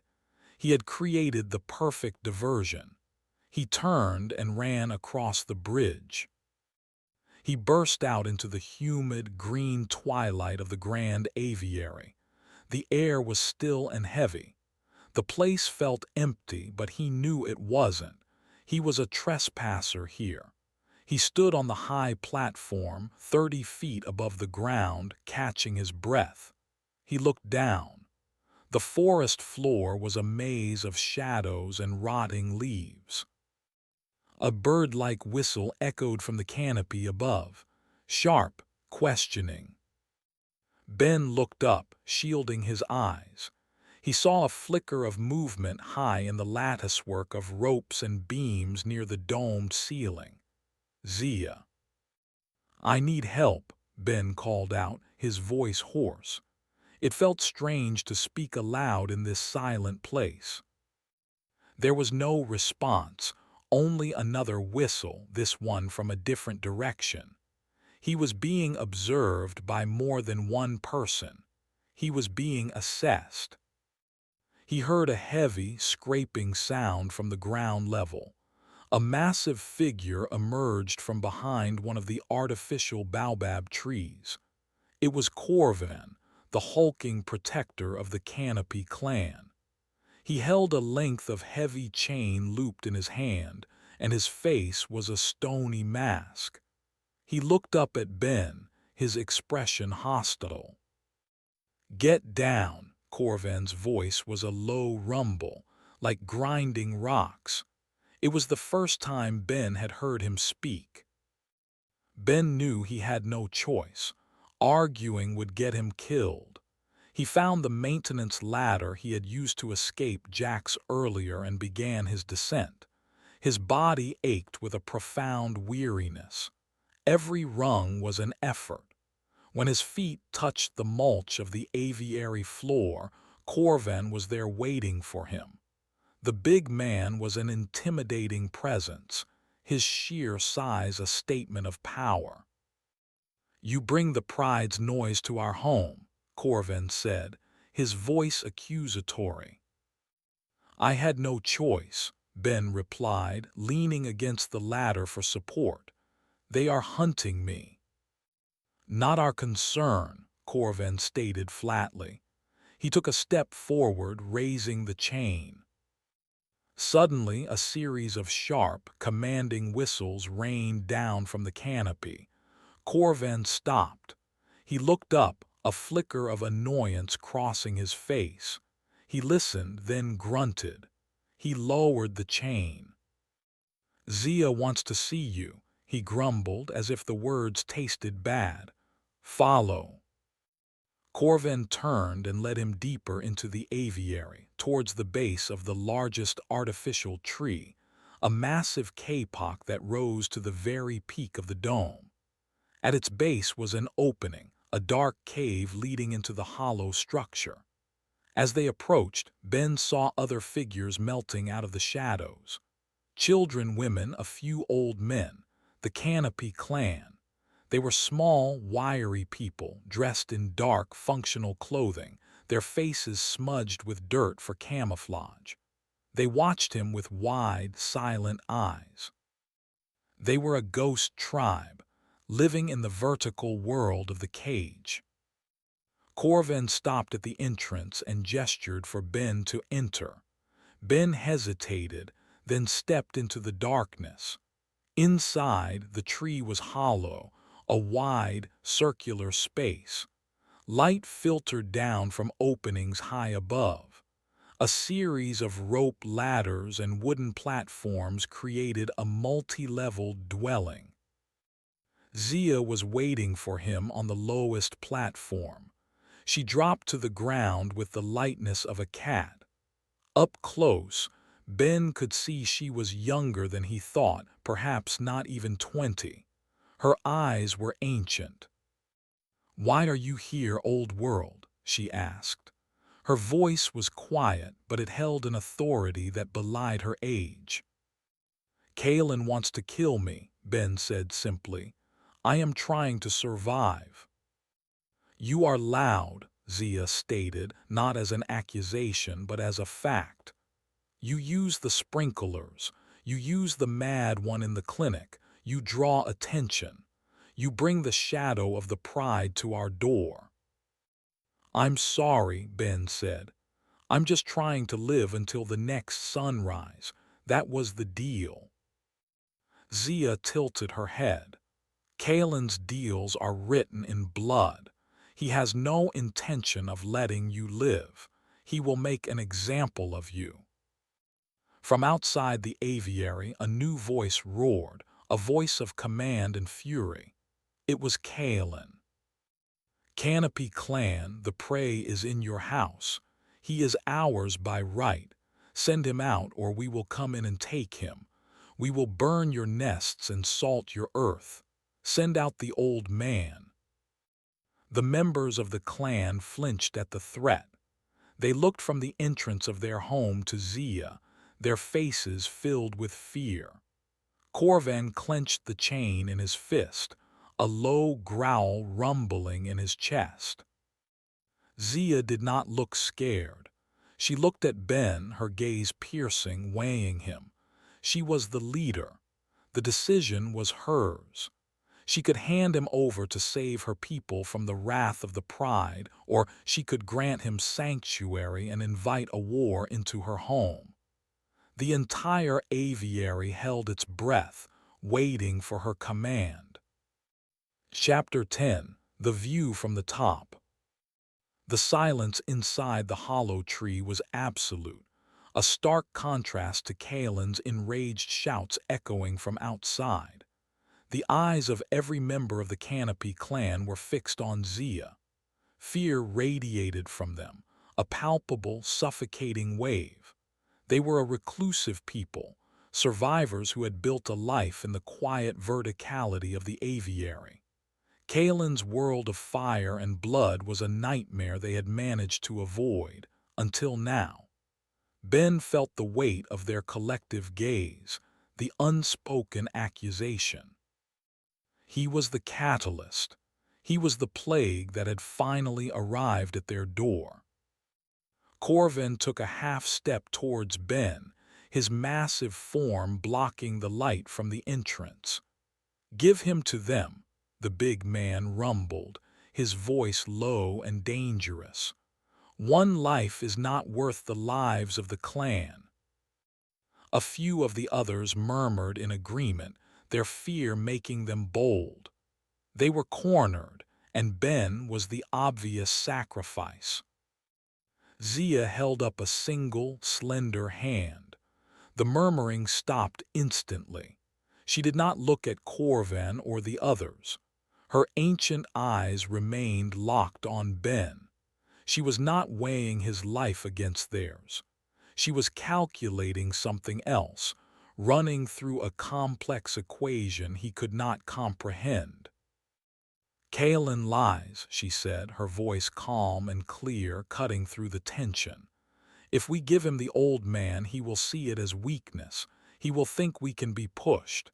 Today he demands the prey. Tomorrow he will demand our food. The next day our home." She turned her gaze to her people. "The pride has wanted this cage for a long time. It is the best fortress in this whole dead place. The old man is not the reason. He is the excuse." Her logic was cold, sharp, and undeniable. It reframed the situation completely. Ben was not the cause of the conflict. He was merely the spark that had lit the fuse. The fear on the faces of the clan members did not vanish, but it was joined by a dawning understanding, a grim flicker of resentment towards the pride. Zia turned back to Ben. "You know the old world, the things below the ground, the wires, the water." It was not a question. It was a statement of fact. Finch must have told her, or she had observed it herself from her high perches. The pump for the waterfall in this cage has been broken for many seasons. The lower pools are stagnant. The misters that water our gardens on the high ledges are dry. Ben understood immediately. This was not about sanctuary, this was a negotiation. "I can fix it," he said, his voice steady. "There's a cistern on the hill. It feeds the whole park. The pipes are old, but the pressure is still there. The master valve for this sector is in a substation behind the reptile house." "The reptile house is the colony's territory," Corvin grunted. "Vex would kill us for stepping near it." "The substation is not in the house," Ben countered, his mind working quickly, recalling old schematics. "It's outside the rear wall, underground. The entrance is a maintenance hatch hidden under a fake rock. I can get to it. I can divert the water here." He looked at Zia. "Clean water for your gardens, for your people. A waterfall that would drown out the sound of the Pride's threats." This was his currency. Not a promise of food, but a promise of life, of a return to a small piece of the world that was lost. Zia considered his offer, her expression unreadable. Outside, Kalen roared again, his patience wearing thin. "I will not ask again, Zia. Send him out." Zia made her decision. She turned to Corvan. "Block the entrances, all of them. Use the deadfalls." Corvan looked stunned for a moment, then a slow, grim smile spread across his face.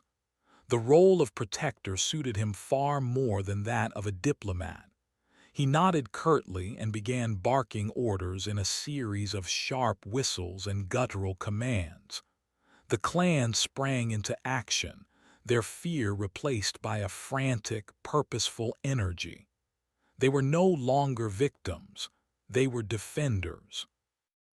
Zia looked at Ben. "You have a debt to pay. Go with Corvan. He will show you the highest exit.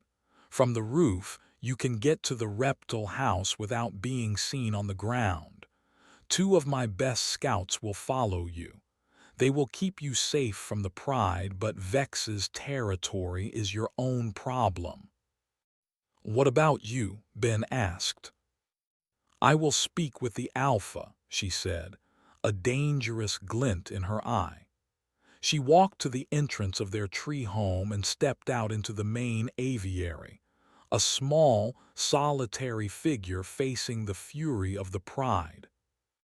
Ben followed Corvan up a series of rope ladders, ascending through the hollow core of the giant tree.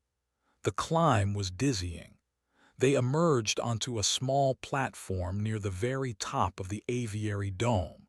The air was thin and cool. Through a large tear in the mesh, Ben could see the entire zoo spread out below him. He could see the hunters of the Pride, an army of 24, surrounding the aviary, their spears and axes held ready. Below, on the aviary floor, Zia stood alone, 100 feet from the main entrance.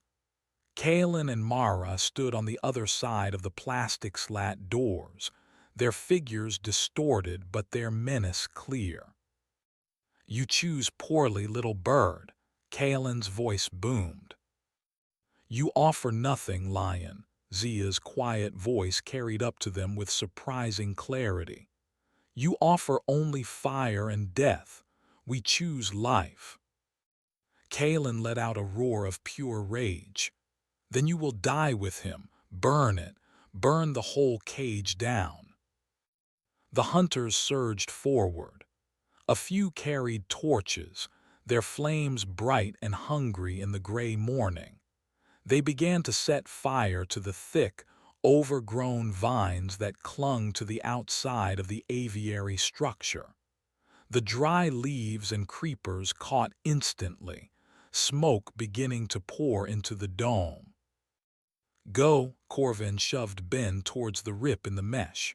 "Now get us the water." Ben scrambled through the tier and onto the curved, slippery roof of the dome.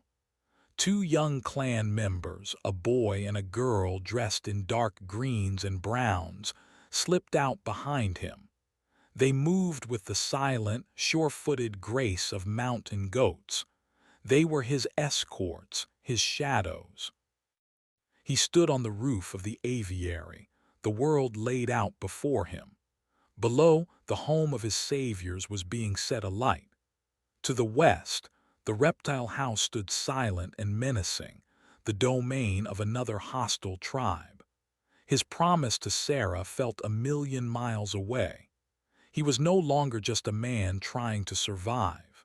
He was a piece in a war he had started, with a debt to a strange and silent people that could only be paid by walking into the jaws of yet another monster.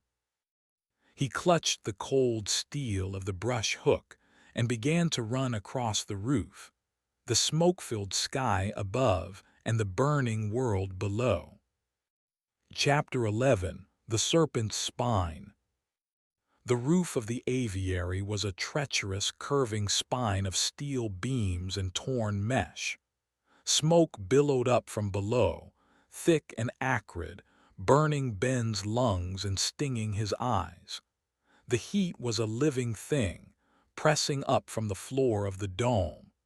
He could hear the crackle of burning vines and the enraged, triumphant shouts of the pride as they fed the flames. "This way," a voice hissed beside him. It was the girl, one of the 2 scouts Zia had sent with him.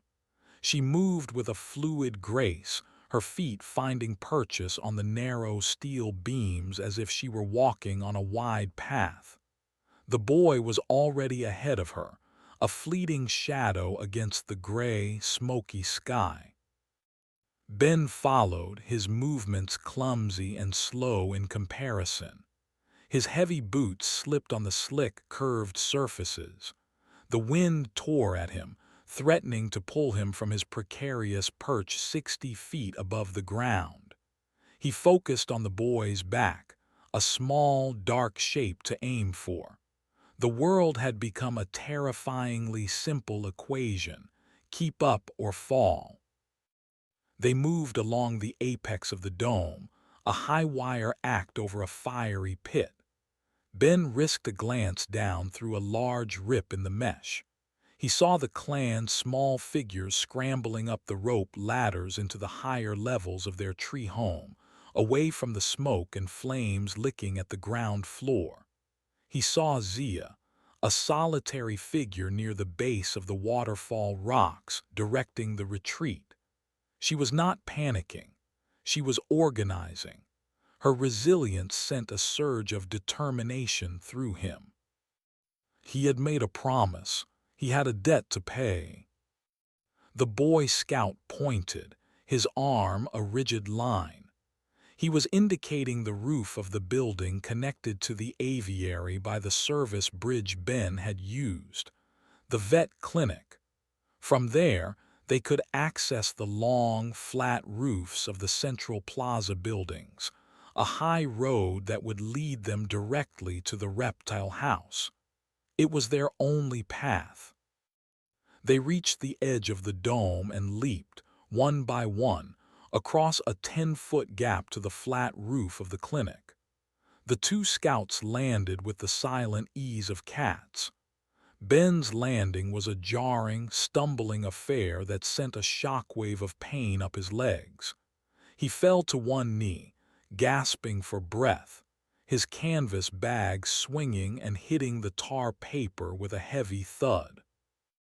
The boy looked back, his expression impatient. The girl paused, her head cocked, listening to the sounds of the battle below. She put a hand on Ben's shoulder, a light but firm touch. "The fire gives us cover," she whispered, her first words to him. "The pride looks at the flames, not the sky, but we must be quick." Ben nodded, pushing himself to his feet. "I'm fine." They set off again, running in a low crouch across the rooftops. The zoo, from this perspective, was a broken chessboard. He could see the movements of the hunters below, pieces on a board fanning out from the burning aviary. A group of them, led by Jax, was trying to find a way to breach the clinic, their shouts echoing off the walls. Mara was not with them. Ben scanned the area, a cold knot of dread in his stomach. Where was she? A predator like her would not be distracted by the frontal assault. She would be flanking. She would be thinking. He pushed the thought aside. He had to focus on the immediate problem. The reptile house loomed ahead, a low, ominous building with a distinctive, tessellated dome that mimicked the scales of a snake. It seemed to absorb the light, its walls dark and unwelcoming. As they reached the edge of the last roof before their destination, the Boy Scout held up a hand, stopping them. He pointed down. Below them was a narrow alley that separated the central plaza from the reptile house grounds. Patrolling the alley was a lone hunter from the Pride. He paced back and forth, his spear held ready, his attention fixed on the burning aviary. They were stuck. The drop was too far to be silent, and the alley was the only way to the rear of the reptile house, where the substation was located. Ben looked at the alley at the hunter at the side of the reptile house. He saw a solution, a relic of the old world. A thick bundle of old communication cables as thick as a man's arm ran from the roof of their building across the alley to a junction box on the reptile house wall. It was 20 feet across, suspended 30 feet in the air. He pointed to the cables. The Boy Scout shook his head, a clear gesture, too risky, too exposed. Ben didn't have the luxury of another option. The smoke from the aviary was beginning to thin as the driest fuel was consumed. Their cover would soon be gone. He looked at the two young scouts. He could not ask them to take such a risk. He had to do it himself. He slung his canvas bag tightly over his back, cinching the strap.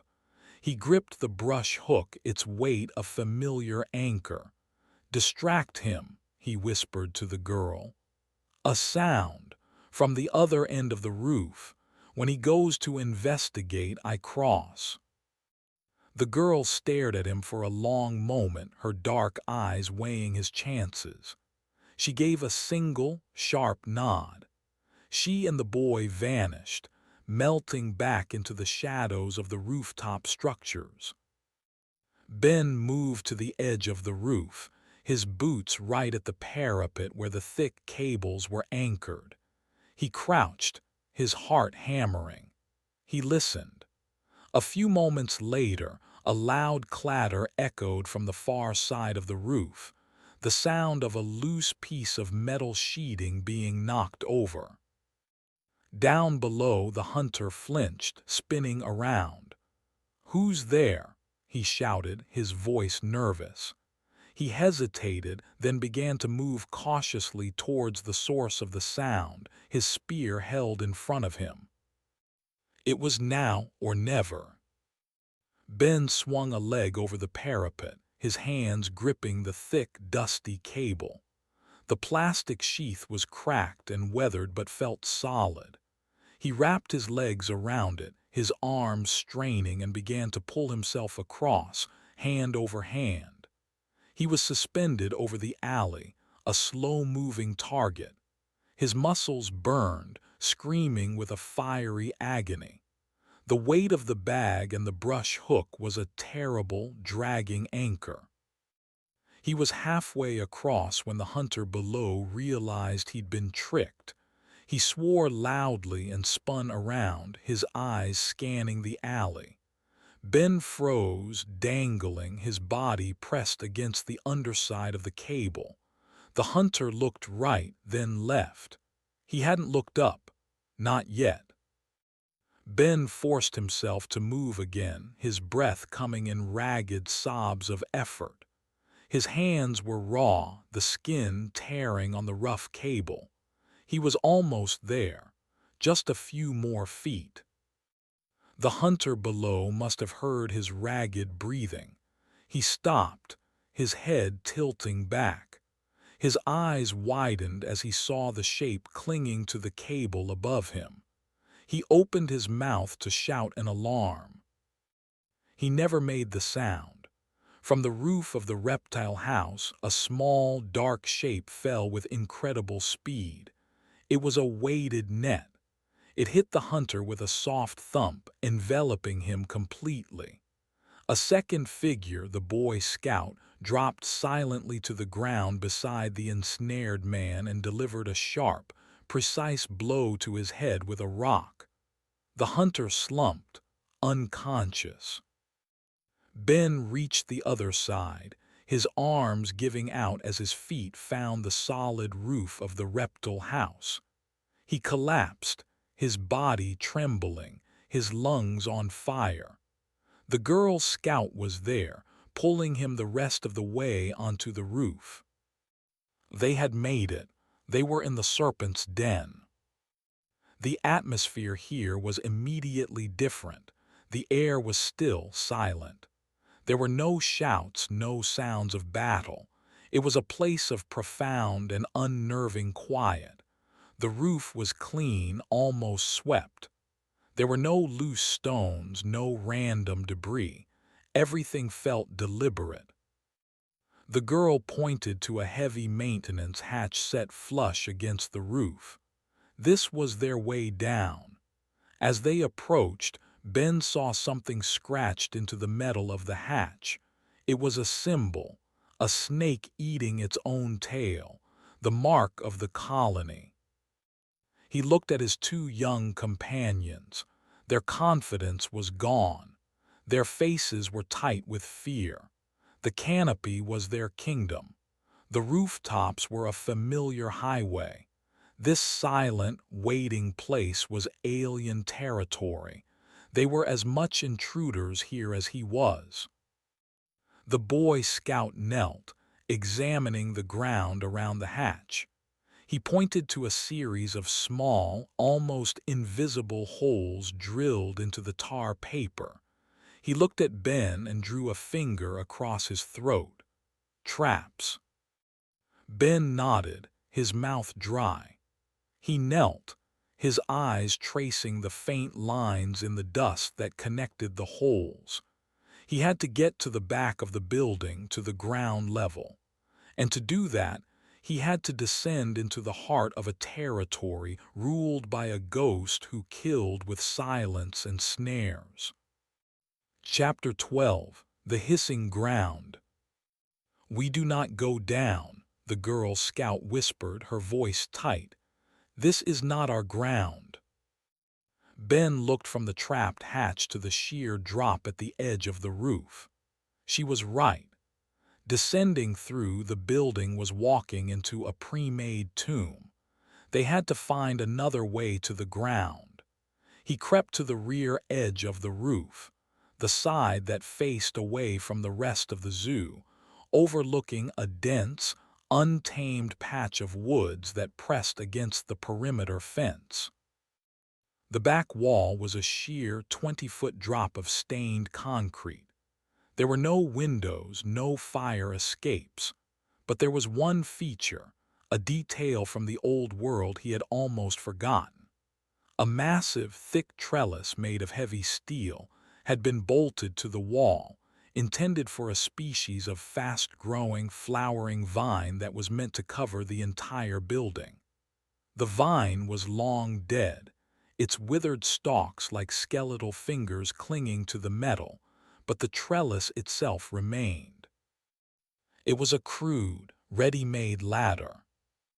Ben pointed. The Boy Scout studied it, his eyes scanning for any sign of tampering. He seemed satisfied. It was too exposed, too obvious to be trapped. Vex's methods were subtle.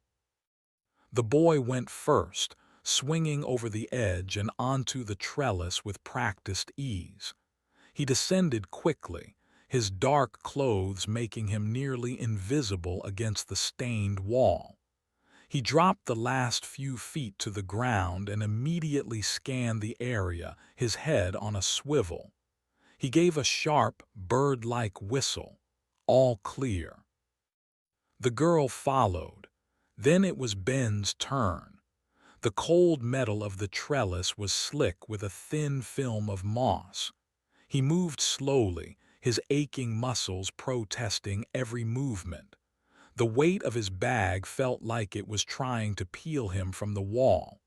He finally reached the ground, his boots sinking into soft, damp earth. They were in the shadow of the reptile house. The air here was cool and damp and carried a strange, sweetish odor of rot and something else, something cloying and reptilian. The ground was a carpet of thick moss and black, loamy soil, which swallowed the sound of their footsteps. The silence was absolute. It was the most unnerving place he had been in yet. The two scouts stayed close to him, their agility useless here. This was a place for caution, for experience. This was Ben's world. He took the lead, his eyes scanning the ground, looking for the telltale signs he knew so well. A patch of ground that was too smooth, a line of disturbed moss, a vine that lay in an unnatural coil. He found the first trap within 20 paces. A thin, high-tensile wire painted a dull green stretched between two trees at shin height. It was attached to a heavy, spiked log poised to swing down from the canopy. It was a simple but lethal deadfall. He pointed it out to the scouts, his hand a silent command to stop. They froze, their eyes wide. They had almost walked right into it. He led them around it, giving it a wide berth. This was Vex's territory, not a fortress like the aviary or a court like the lion house. It was a web. Every inch of the ground was a potential trigger. They moved at a snail's pace, Ben's eyes darting back and forth, reading the landscape. He felt a strange sense of professional respect for the craftsmanship. It was meticulous, deadly. They were nearing the spot he remembered, a small clearing where the fake rock should be, when the Boy Scout suddenly grabbed his arm, pulling him to a halt. The boy pointed towards a dense thicket of ferns. Ben saw nothing. The boy held a finger to his nose. The smell, that sweet, cloying odor, was stronger here. Ben crept forward, his brush hook held at the ready. He parted the ferns. Lying in the small clearing was the carcass of one of the red hounds. It hadn't been killed in a snare. Its body was bloated, its mouth open in a silent snarl. There were no visible wounds. It had been poisoned. A piece of raw meat lay a few feet from its muzzle, coated in a strange, pale powder. This was the work of someone with an intimate knowledge of the zoo's toxic flora, someone patient. They backed away slowly. The colony did not just kill intruders. They studied their enemies and tailored their defenses. They finally reached the small, rocky outcrop where the substation entrance was supposed to be. Ben saw it immediately. The one rock that didn't belong. Its shape was too uniform, its surface lacking the moss that covered the others. It was a hollow fiberglass shell, a perfect piece of old-world camouflage. Ben gestured for the scouts to stand back. He approached the rock cautiously, scanning the ground around its base. He saw it, a subtle pressure plate, a section of earth that was slightly depressed, concealed under a thin layer of moss. He knew that stepping on it would trigger a trap, likely a pitfall. He had to get to the rock without touching the ground in front of it. He looked up. A low, thick branch from an old oak tree hung directly over the rock. It was his only chance. He holstered his brush hook, took a deep breath and jumped, grabbing the branch with both hands. It groaned under his weight but held. He swung his body forward like a child on a swing set and let go, landing with a grunt on top of the fiberglass rock. The impact sent a jarring shock up his spine, but he was safe. He found the seam and lifted the hollow rock. Beneath it was a heavy, iron manhole cover. The master valve was below. He had made it. He looked over at the scouts, a grim smile of triumph on his face. The smile died as he saw their faces. They were not looking at him. They were staring, frozen in terror, at the trees behind him. Ben spun around, and there she was, Vex.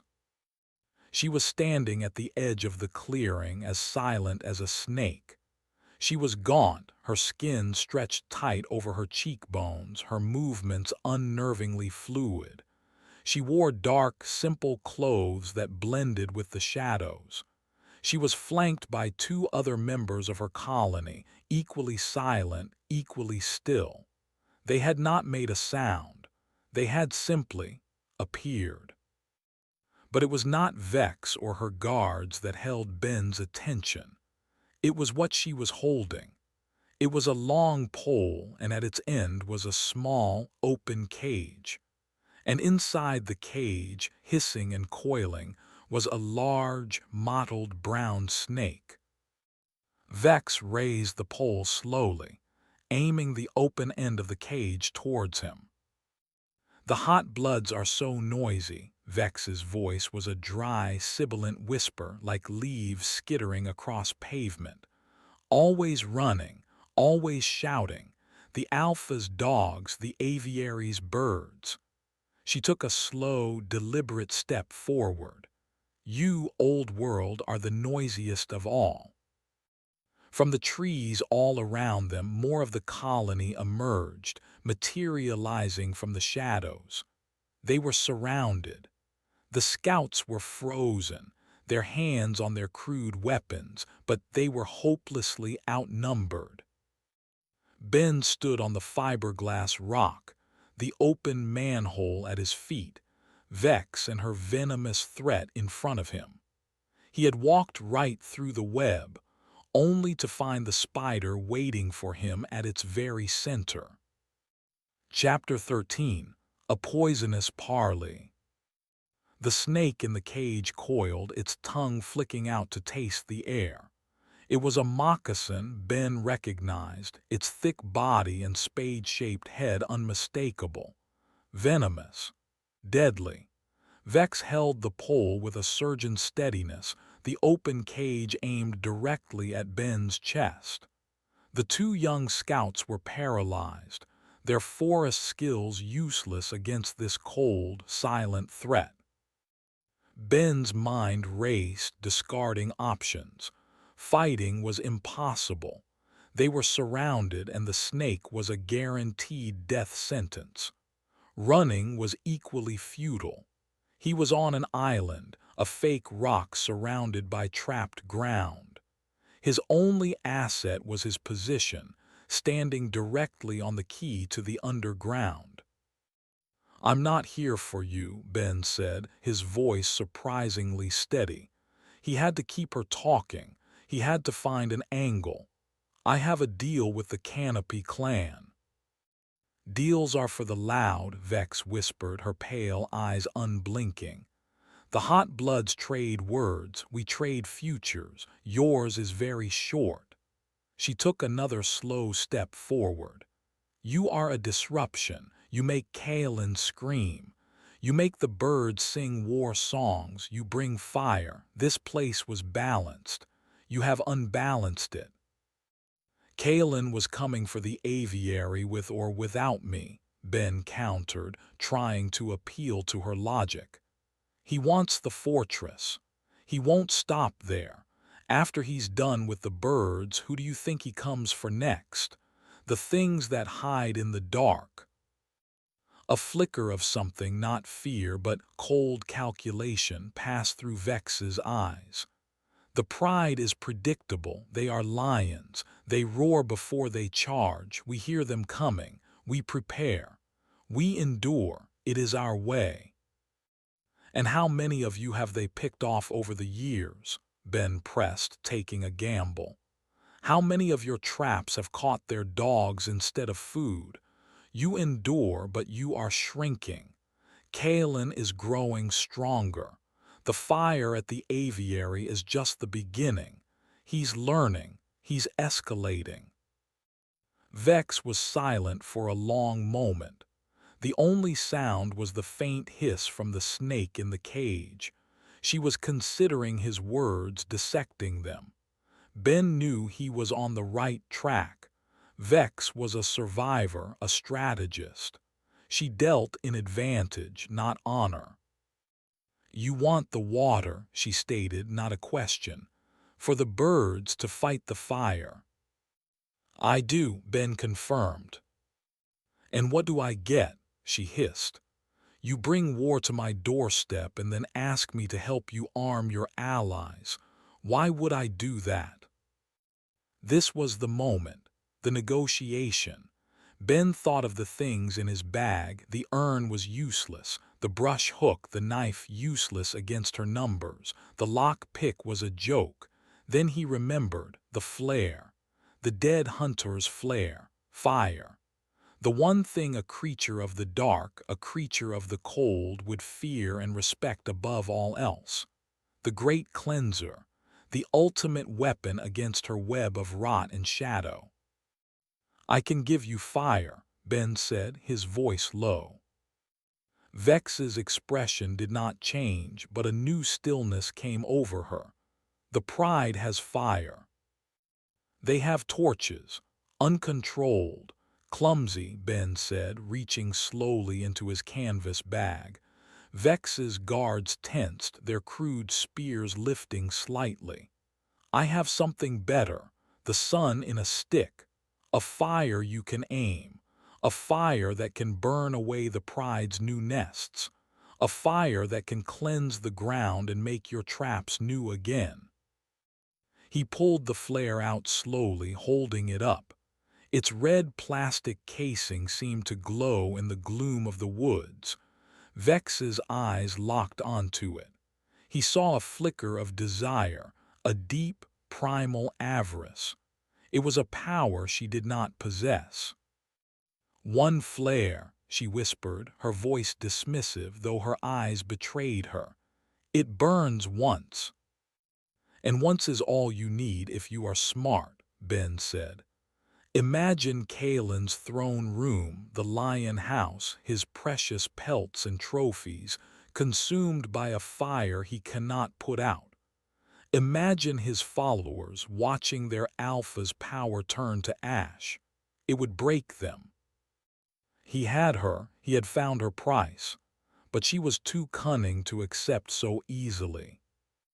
The flare, she said, her voice a soft hiss, and something more. You will do something for me, old world. What? Ben asked, his stomach tightening. The pride hunts you. They will not stop. Lead them. Lead them away from the birds, away from my territory. Lead them to the west, to the old primate house. The amphitheater, Ben asked, confused. The primate house had a large, open-air amphitheater for keeper talks and demonstrations. Yes, Vex whispered, a thin, cruel smile touching her lips for the first time. It is a bowl, a pit, easy to enter, difficult to leave when the doors are blocked. It is where my best traps are, traps the pride has never seen. Her gaze was chilling. Lead them into my parlor. The flare is my payment for letting you use the valve. Their lives will be my payment for your intrusion. Do we have a deal, hot blood?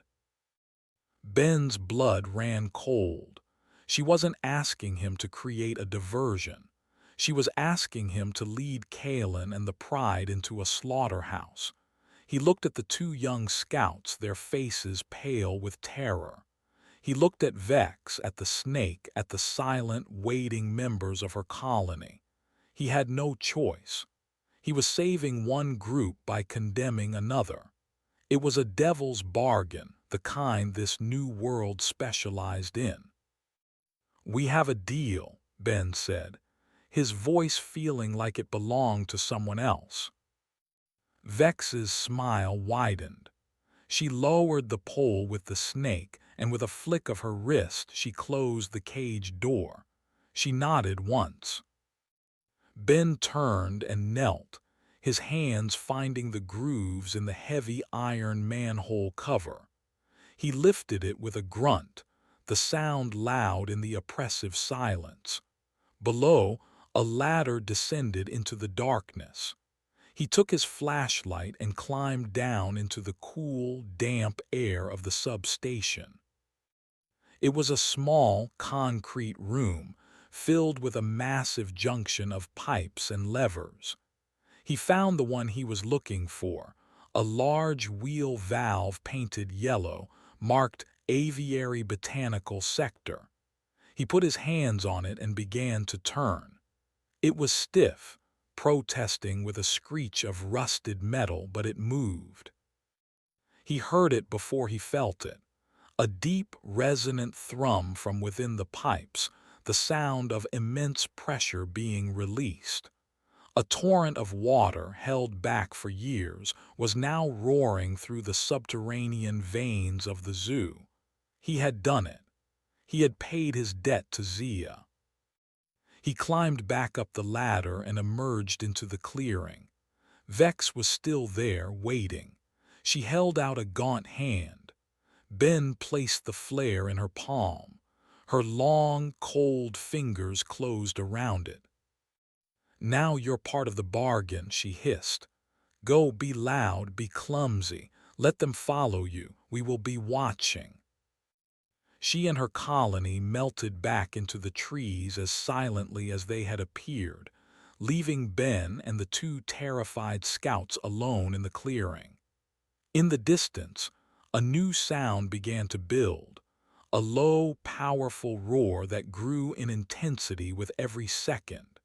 It was the sound of a waterfall reborn, the sound of his success, and the first toll of the bell for his terrible new promise. Chapter 14: The Deluge and the Debt. The roar of the waterfall was a force of nature unleashed. It grew from a distant rumble to a deafening cascade that seemed to shake the very ground beneath their feet. For years, the zoo had been a place of whispers and silence. Now, a primal voice was screaming, a voice of immense power that drowned out everything else. Ben stood in the silent clearing, the sound of the deluge washing over him. He had done it.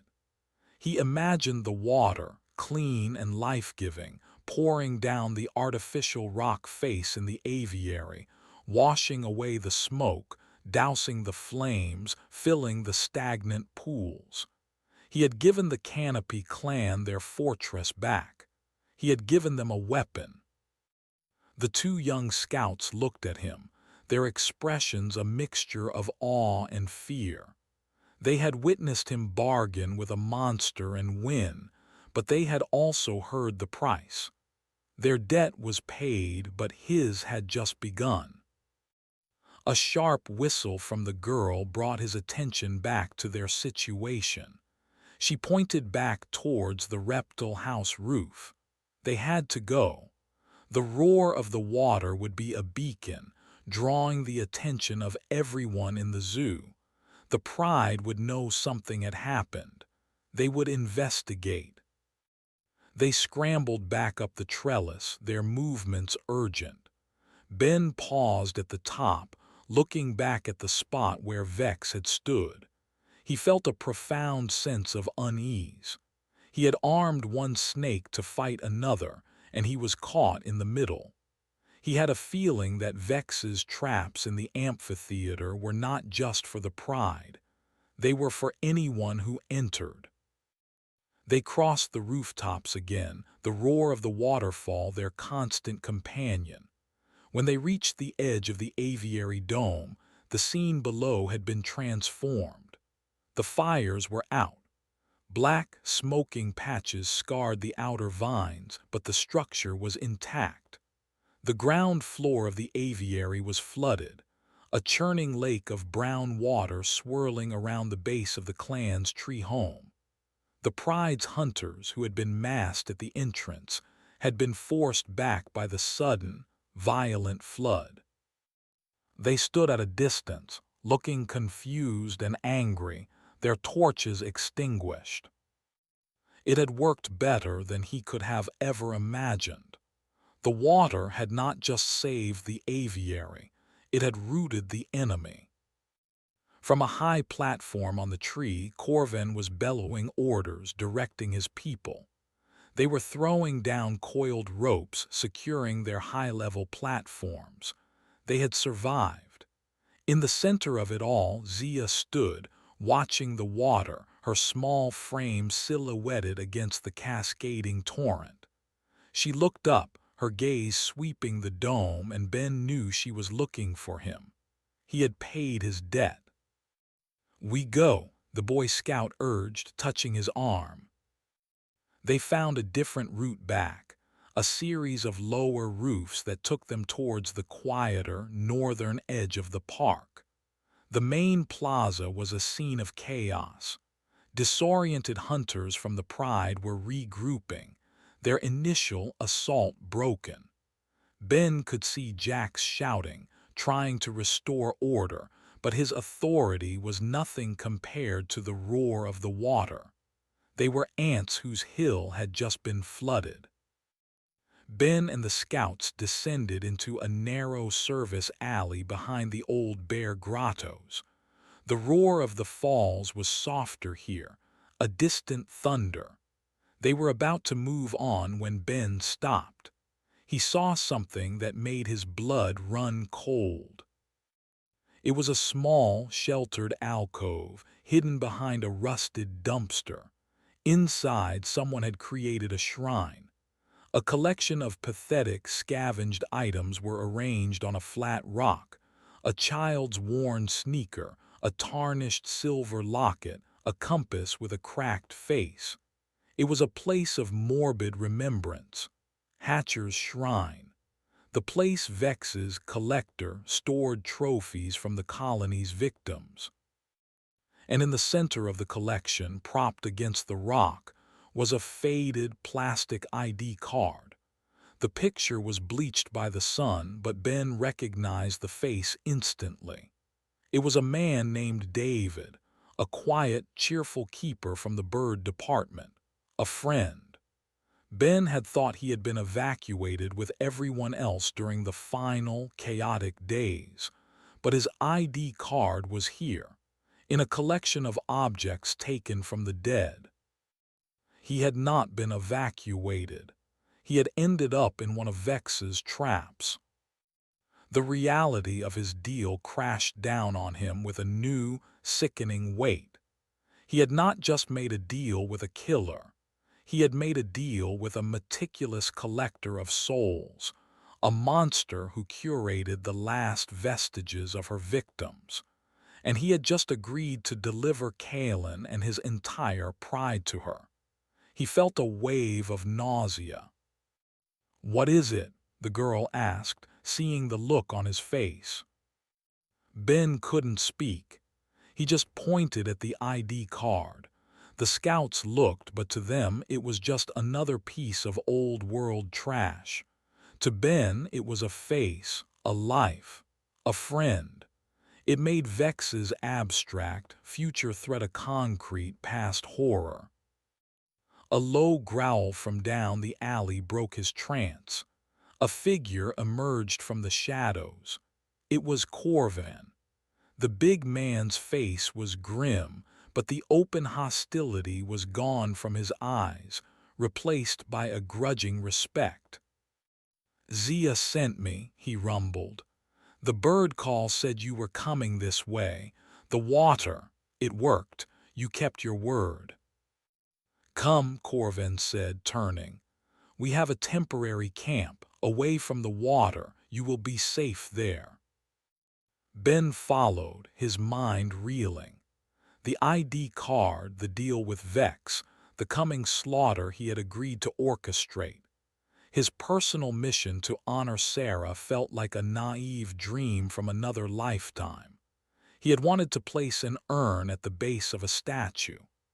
Now he was a key player in a brutal war, indebted to two opposing queens, with the blood of dozens on his hands, past and future. Corvin led them to a hidden spot in the dense bamboo forest that bordered the Asian sector of the zoo. It was a small, defensible clearing. A few other members of the clan were there, their faces streaked with soot, their expressions exhausted but resolute. Zia was waiting for him. She stood by a small, smokeless fire, her face illuminated by the low light. "You have given us a great gift, Ben Carter," she said, her voice filled with a gravity that went beyond simple thanks. "You have given us a voice to answer the lion's roar." She looked at him, her eyes seeming to see right through him, to the dark bargain he had made. "But the water will recede. The lion will return, hungrier than before. This has not ended." Ben knew she was right. He looked from her determined face to the canvas bag in his hand. He had saved the clan, but he had lost a piece of himself in the process. He was now Vex's unwilling Judas goat, and the path to the Primate House amphitheater, the path to his own damnation, lay ahead of him. The zoo was not just a battlefield anymore. It was a crucible, and it was burning away everything he thought he was, leaving only the hard, terrible choices of a survivor. Chapter 15. The Scatter and the Oath. The bamboo forest was a world of its own, a dense thicket of green and tan stalks that formed a natural fortress. The air was still, the roar of the distant waterfall muted to a constant, low hum.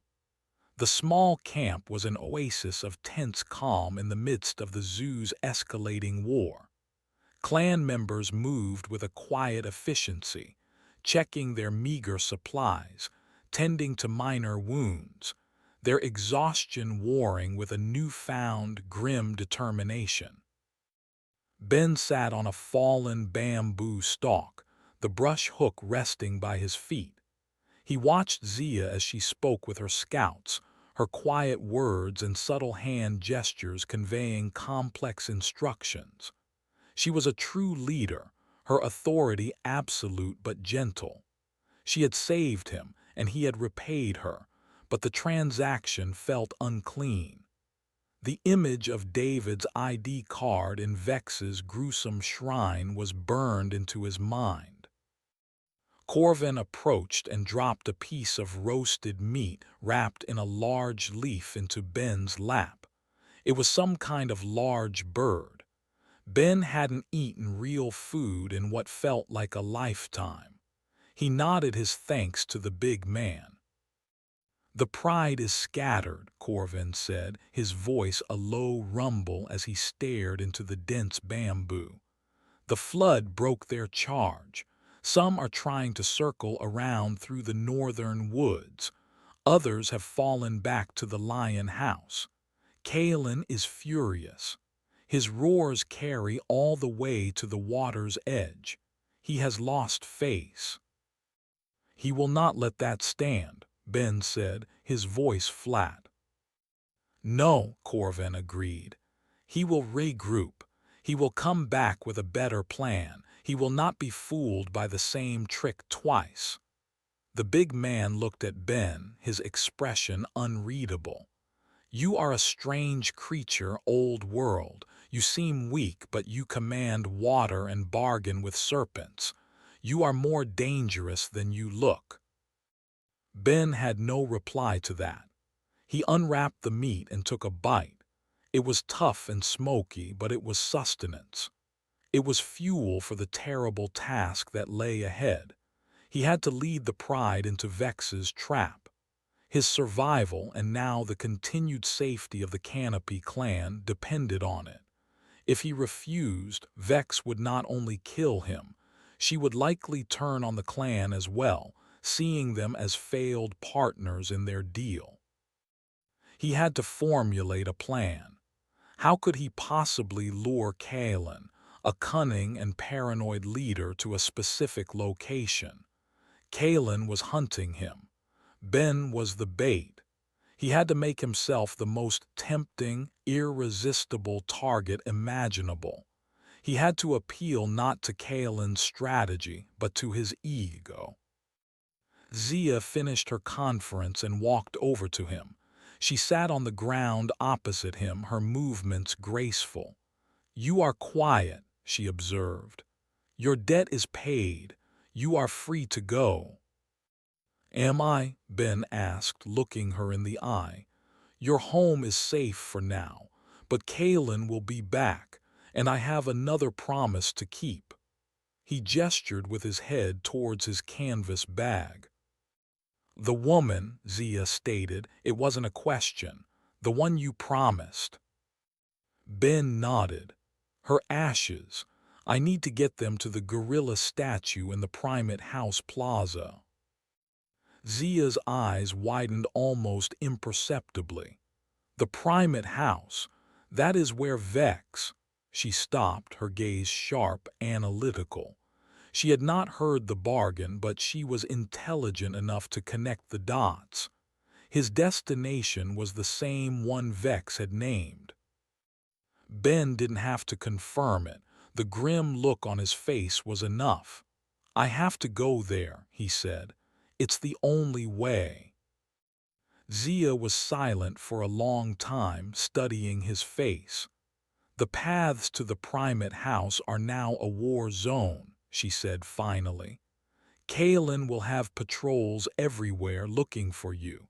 He will expect you to hide, to run to the fringes." "So I can't hide," Ben said, the shape of a plan beginning to form in his mind.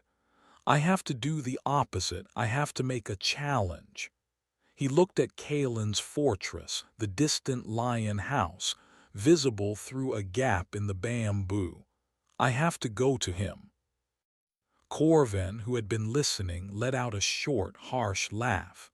"You want to walk into the lion's den. He will kill you on sight." "Not if I offer him what he wants most," Ben said. "A public victory, a chance to restore his honor in front of his people." He looked at Zia.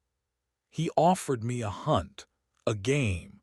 I'll offer him a new one, a race, me against his best hunter. The prize is my life and the finish line is the amphitheater." Zia's eyes narrowed. "He will not agree. It is a trick." "It's not a trick, it's a performance," Ben corrected her. "Kalen rules through strength and spectacle. I will give him the greatest spectacle this zoo has ever seen. I will challenge him publicly where his whole pride can hear. If he refuses, he looks weak, afraid of one old man. His ego won't allow it. He will accept." It was an insane, high-wire act of psychology, a gamble on a tyrant's pride. But it was the only path he could see that led Kalen's entire force to Vex's killing ground. "You will die," Corvin stated flatly. "Maybe," Ben conceded, "but a lot of the pride will die with me. It will cripple Kalen. It will give you a chance, a real chance to survive the war that's coming." He was not just doing this for Vex's deal anymore. He was doing it for these people who had shown him mercy. It was a strange, twisted kind of atonement. He stood up, his body stiff but his resolve hardened. He picked up his canvas bag and slung it over his shoulder. The weight of the urn felt heavier than ever. "I have one more thing to do first, a message to send."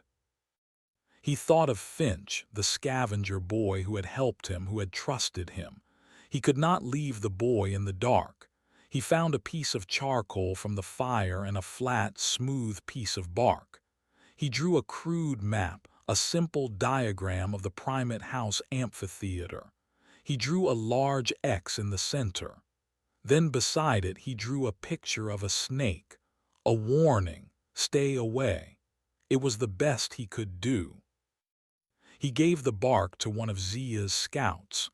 "Find the scavengers," he said. "Find the boy, Finch. Give this to him. Tell him the food from the old world is a lie, a trap. Tell him to take his people and run far away to the north and not to come back." The scout nodded and vanished into the bamboo. Ben had done what he could. He had warned the innocent. Now only the guilty remained. He turned to face the direction of the Lion House. His simple, personal pilgrimage to honor his wife had become a suicide mission. He was an oath breaker and a kingmaker, a pawn and a player. The lines were so blurred he no longer knew which he was. All he knew was the path ahead. "I'm going now," he said to Zia and Corvin. "I will walk the main path. I will make sure they see me." He stepped out of the bamboo forest and onto the broken asphalt of a service road. He was in the open.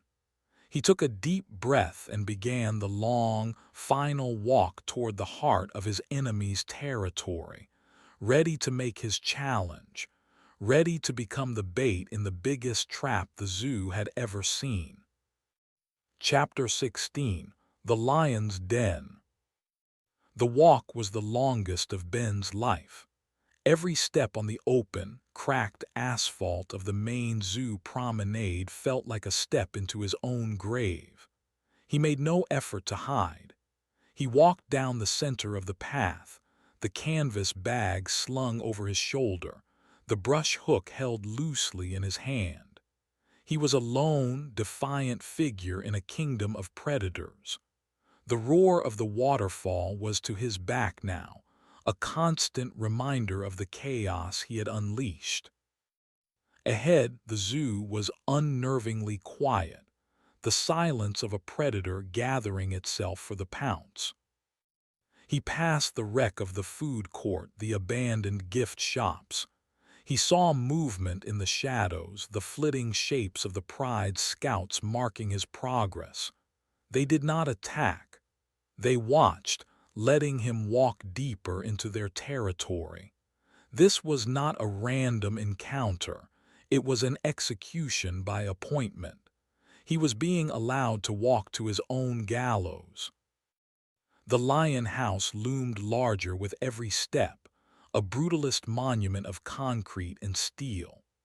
The bonfire from the previous night was a smoldering pile of black ash, a thin plume of smoke curling into the gray sky. The members of the Pride were gathered, their faces grim, their earlier arrogance replaced by a sullen, angry mood. They watched him approach, their hands tight on their weapons. They parted as he walked into the center of their court, creating a wide, hostile circle around him. Jack stepped forward, his face a mask of fury. "You dare show your face here, old man. After what you did, we should skin you where you stand." "I'm not here for you, boy," Ben said, his voice calm, his gaze sweeping over the assembled hunters until it found the one he was looking for. Kalen. The alpha stood on the rock ledge of the enclosure, the same spot he had held court before. He was not wearing his lion pelt mantle. He was bare-chested, his body a roadmap of scars. He held a heavy, brutal-looking spear, its tip forged from a sharpened leaf spring. He looked down at Ben, his eyes burning with a cold, controlled rage. He had been humiliated, his army routed by a trick, and his authority had been challenged.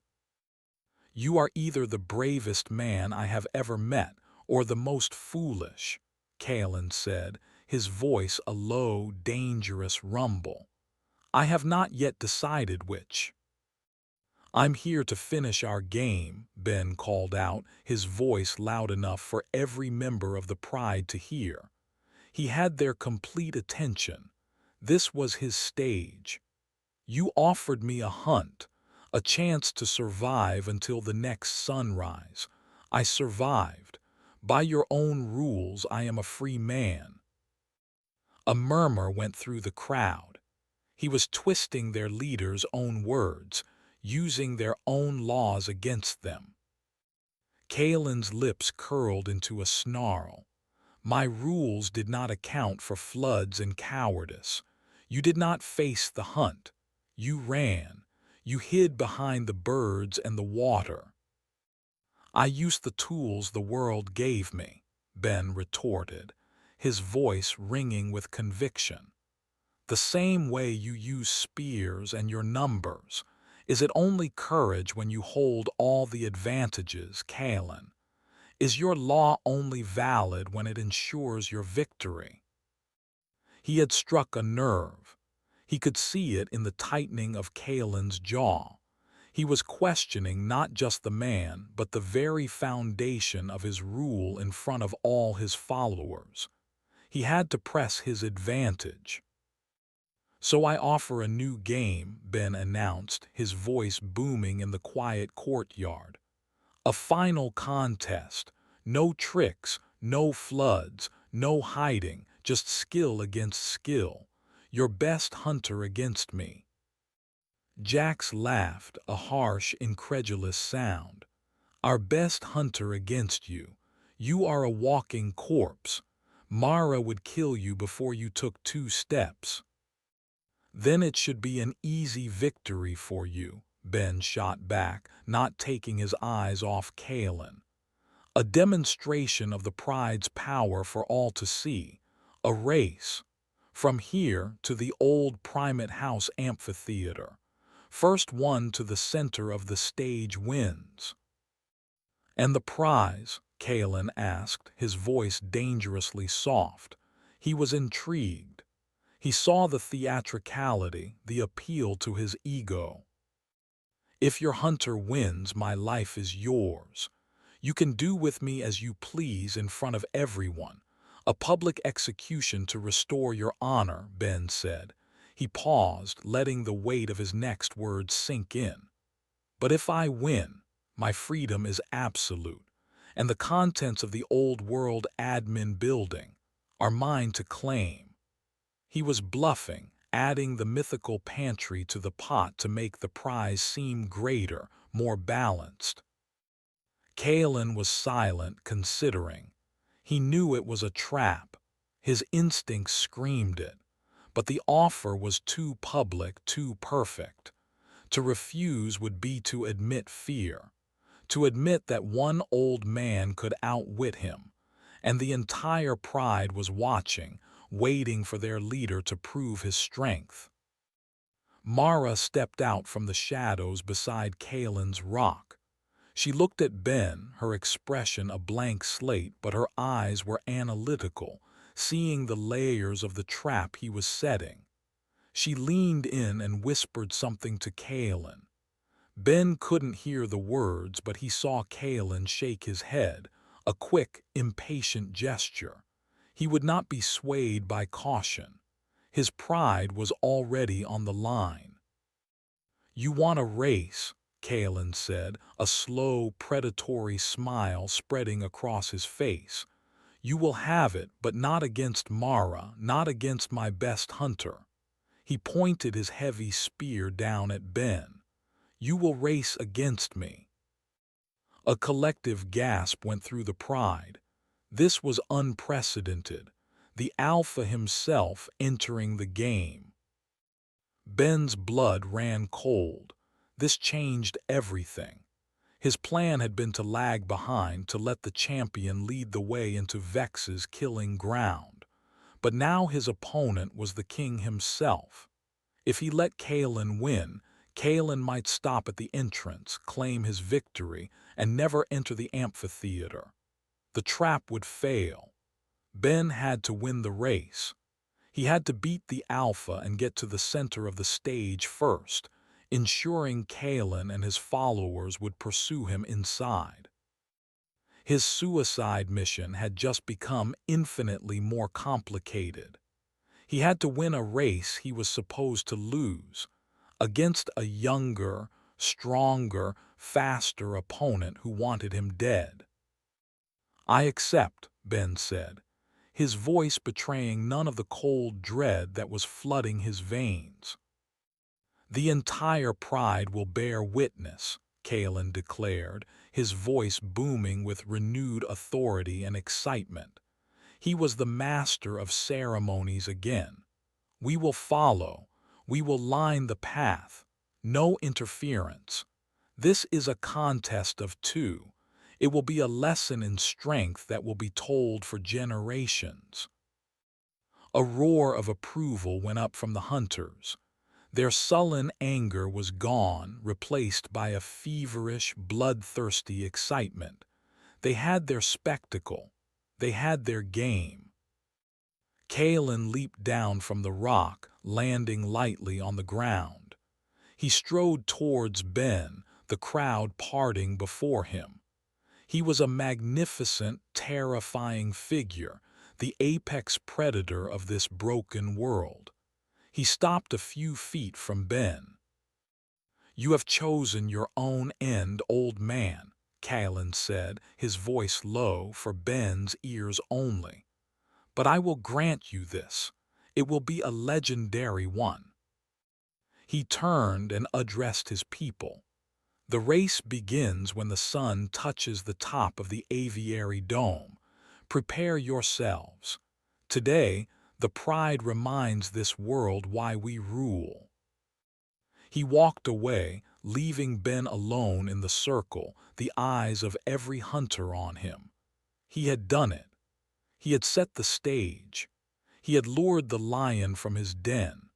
But now he had to outrun him, knowing that the finish line was not a victory, but the trigger for a massacre he himself had orchestrated. Chapter 17. The Rules of Engagement. The sun, a pale wafer in the overcast sky, crept slowly towards the distant, smoke-stained dome of the aviary. The hour before the race was a period of tense, ritualistic preparation. The hunters of the pride, buzzing with a renewed, frenetic energy, moved to line the designated course.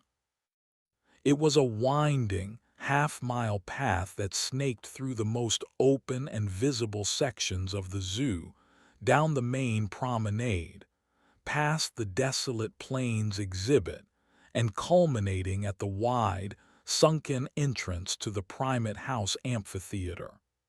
It was a course designed for spectators, a track for a public execution. Ben was given a water skin and left alone in the center of the Lion House courtyard. He was the condemned man, granted a final meal, though he could not eat. He used the time to stretch his aching muscles, to breathe deeply, to prepare his mind for the ordeal to come. He was not just running a race. He was performing a role. Every step, every action had to be believable. He had to look like he was trying to win for his life, not leading a lamb to the slaughter.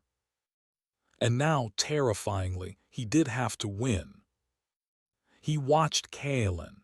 The alpha was not idle. He was a whirlwind of motion, sharpening the tip of his leaf-spring spear on a whetstone until it glittered, speaking with Mara and his other lieutenants, gesturing, planning. He was not just preparing for a race. He was preparing for a victory celebration. He was choreographing the spectacle of his triumph. Mara approached Ben, her movements silent, her face a mask. She stopped a few feet away. "He will not kill you quickly," she said, her voice a flat, emotionless statement of fact. "He will make it last, for the lesson." There are other lessons to be learned today, Ben replied, looking her in the eye. You are clever, she conceded, a slight tilt of her head the only sign of acknowledgement. You use his pride against him, but cleverness is a small candle in a great wind. His strength is the wind. It will extinguish you. Why are you telling me this? Ben asked. Because the balance is broken, she said, her gaze sweeping over the excited hunters. This is not a hunt. This is a festival. They are hungry for blood, but they have forgotten the respect a hunter owes the prey. They have forgotten the cost. When the lesson is over, you will be dead, but the pride will be weaker for it, bloated, arrogant. She looked back at him, a strange, almost imperceptible sadness in her eyes. It is a wasteful death. I do not approve of waste. She turned and walked away, leaving Ben with the chilling realization that perhaps the most dangerous person in the zoo was not the raging alpha, but his quiet, pragmatic second-in-command who saw the world in terms of balance sheets and resources. She saw the rot setting into the foundations of the pride, and she did not like it. The moment came. The pale sunlight kissed the highest point of the aviary dome. A great shout went up from the hunters lining the course. Kalen strode to the starting line, an imaginary point between two crumbling planters. He was stripped for the run, wearing only simple trousers and the sheath for his spear on his back. He moved with a coiled, athletic grace.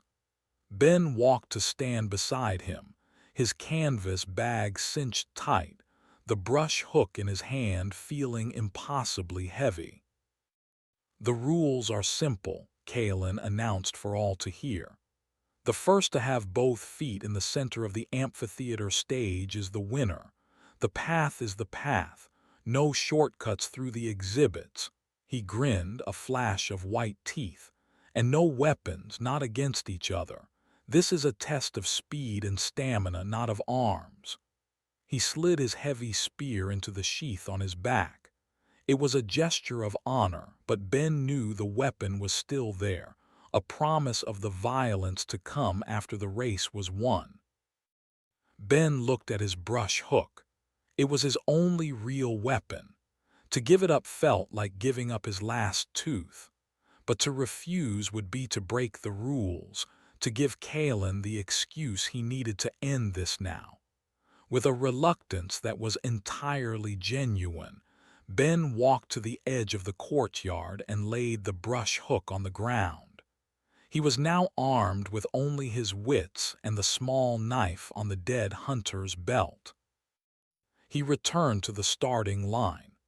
He and Kalen stood side by side, the alpha radiating a confident, muscular energy, Ben a study in grim, weary determination. Mara stood before them, her hand raised. She would be the starter. She looked at Kalen, then at Ben.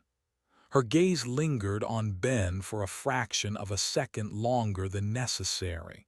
It was not a look of pity, but of cold, hard appraisal. She was memorizing him. She brought her hand down with a sharp, cutting motion.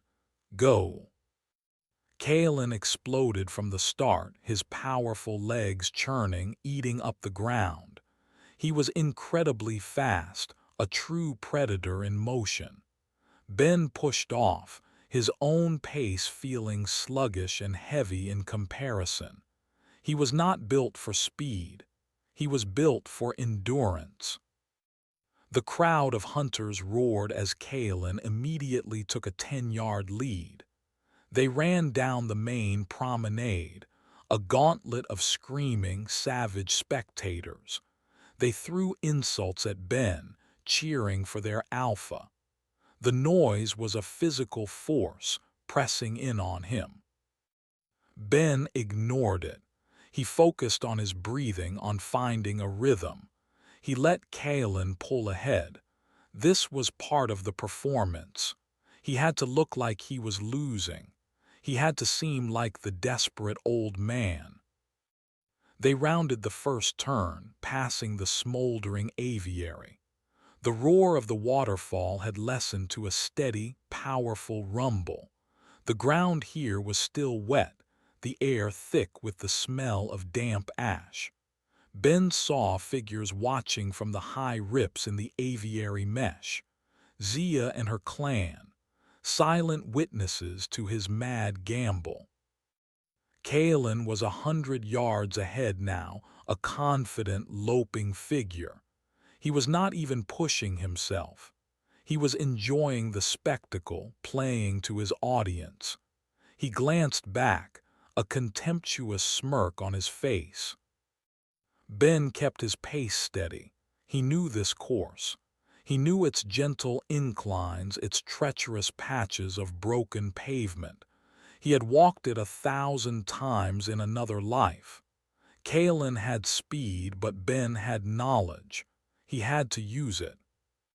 The course curved towards the African Plains exhibit, the site of Ben's sprinkler diversion. The ground was a field of mud. Kalen, in his arrogance, charged straight through the center of it, his feet slipping, his pace slowing as he fought the sucking mud. Ben stayed to the edge on the narrow concrete lip of the walkway that was slick but solid.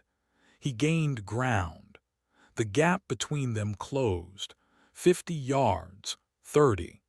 The hunters watching this section fell silent, their cheers faltering as they saw the old man's cunning. Kalen emerged from the mud, his legs caked in filth, and saw that his lead had shrunk. The smirk vanished from his face, replaced by a flash of annoyance. He picked up his pace, his movements now driven by a new urgency. He was no longer playing. They were neck and neck as they approached the final, long straightaway that led to the primate house. The amphitheater was visible now, a wide, sunken bowl of concrete and stone. The finish line. Ben knew he could not outsprint Kalen. The Alpha was a powerhouse of muscle. He had to do something drastic. He had to win the race. He looked at the terrain. To their left was the deep, dry moat of the old orangutan enclosure. The wall of the moat on their side was a gentle, grassy slope down. The far wall was a sheer, 10-foot concrete cliff. It was an impassable barrier, which was why it was not guarded. No one could cross it. But Ben remembered something, a secret, a flaw in the design. As Kalen began to pull ahead, pouring on a final burst of speed, Ben did the unthinkable. He veered off the path, running straight for the orangutan moat. The crowd gasped. The hunters lining the path shouted in confusion. What was he doing? Was he giving up? Was he trying to take his own life? Kalen slowed, turning his head, a look of bafflement on his face. Ben didn't hesitate. He ran down the grassy slope and disappeared from Kalen's sight into the deep, dry moat.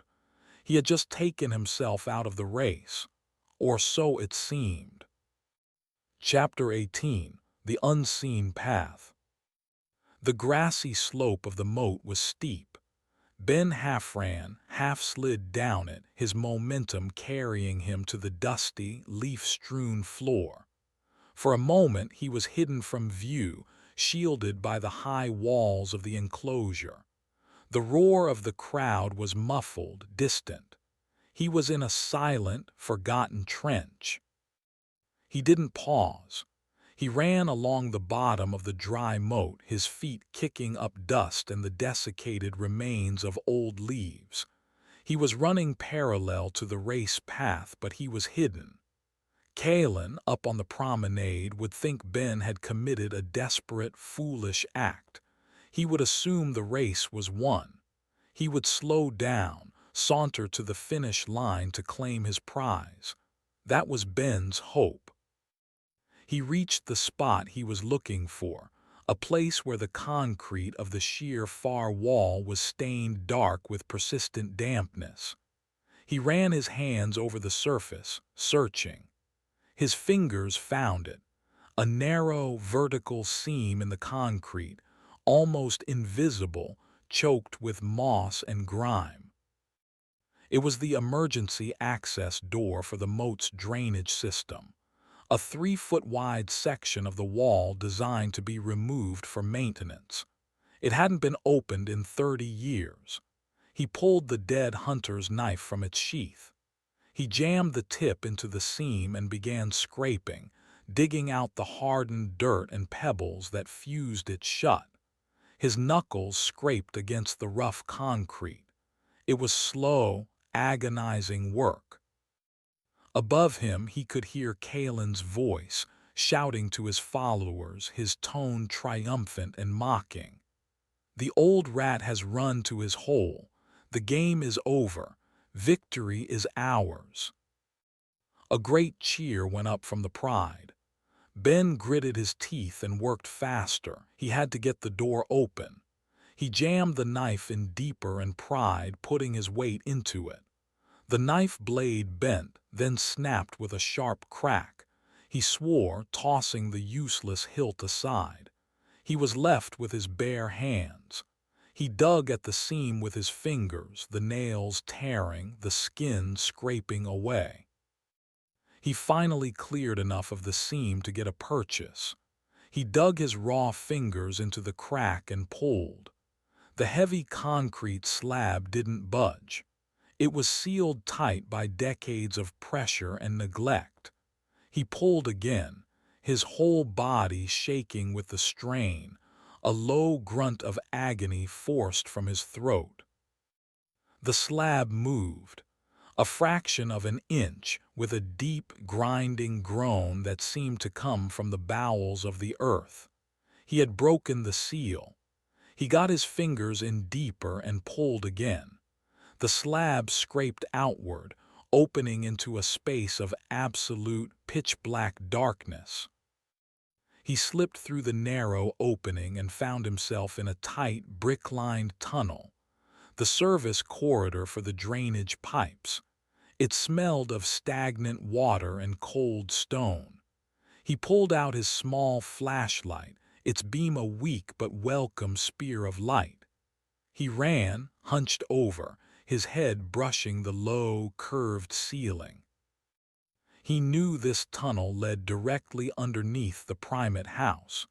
It was a shortcut no one else knew existed, a secret he had kept for a quarter of a century.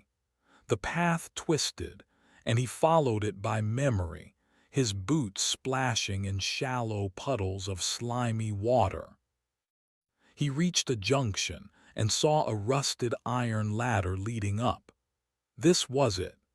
The access hatch opened into a small storage closet in the network of backstage rooms directly behind the amphitheater stage. He holstered his flashlight and began to climb, his heart pounding with a mixture of hope and terror. He pushed on the hatch above him. It was heavy, but it lifted.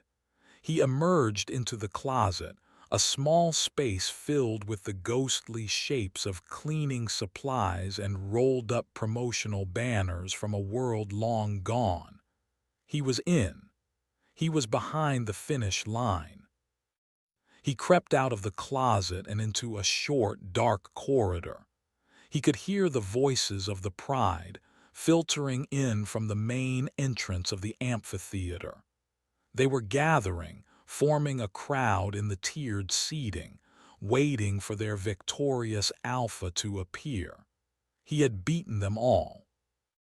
He moved to the edge of the backstage wing, peering around the concrete wall. He could see the stage.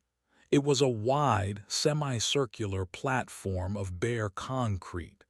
In the exact center, a faded, painted star marked the spot, the finish line.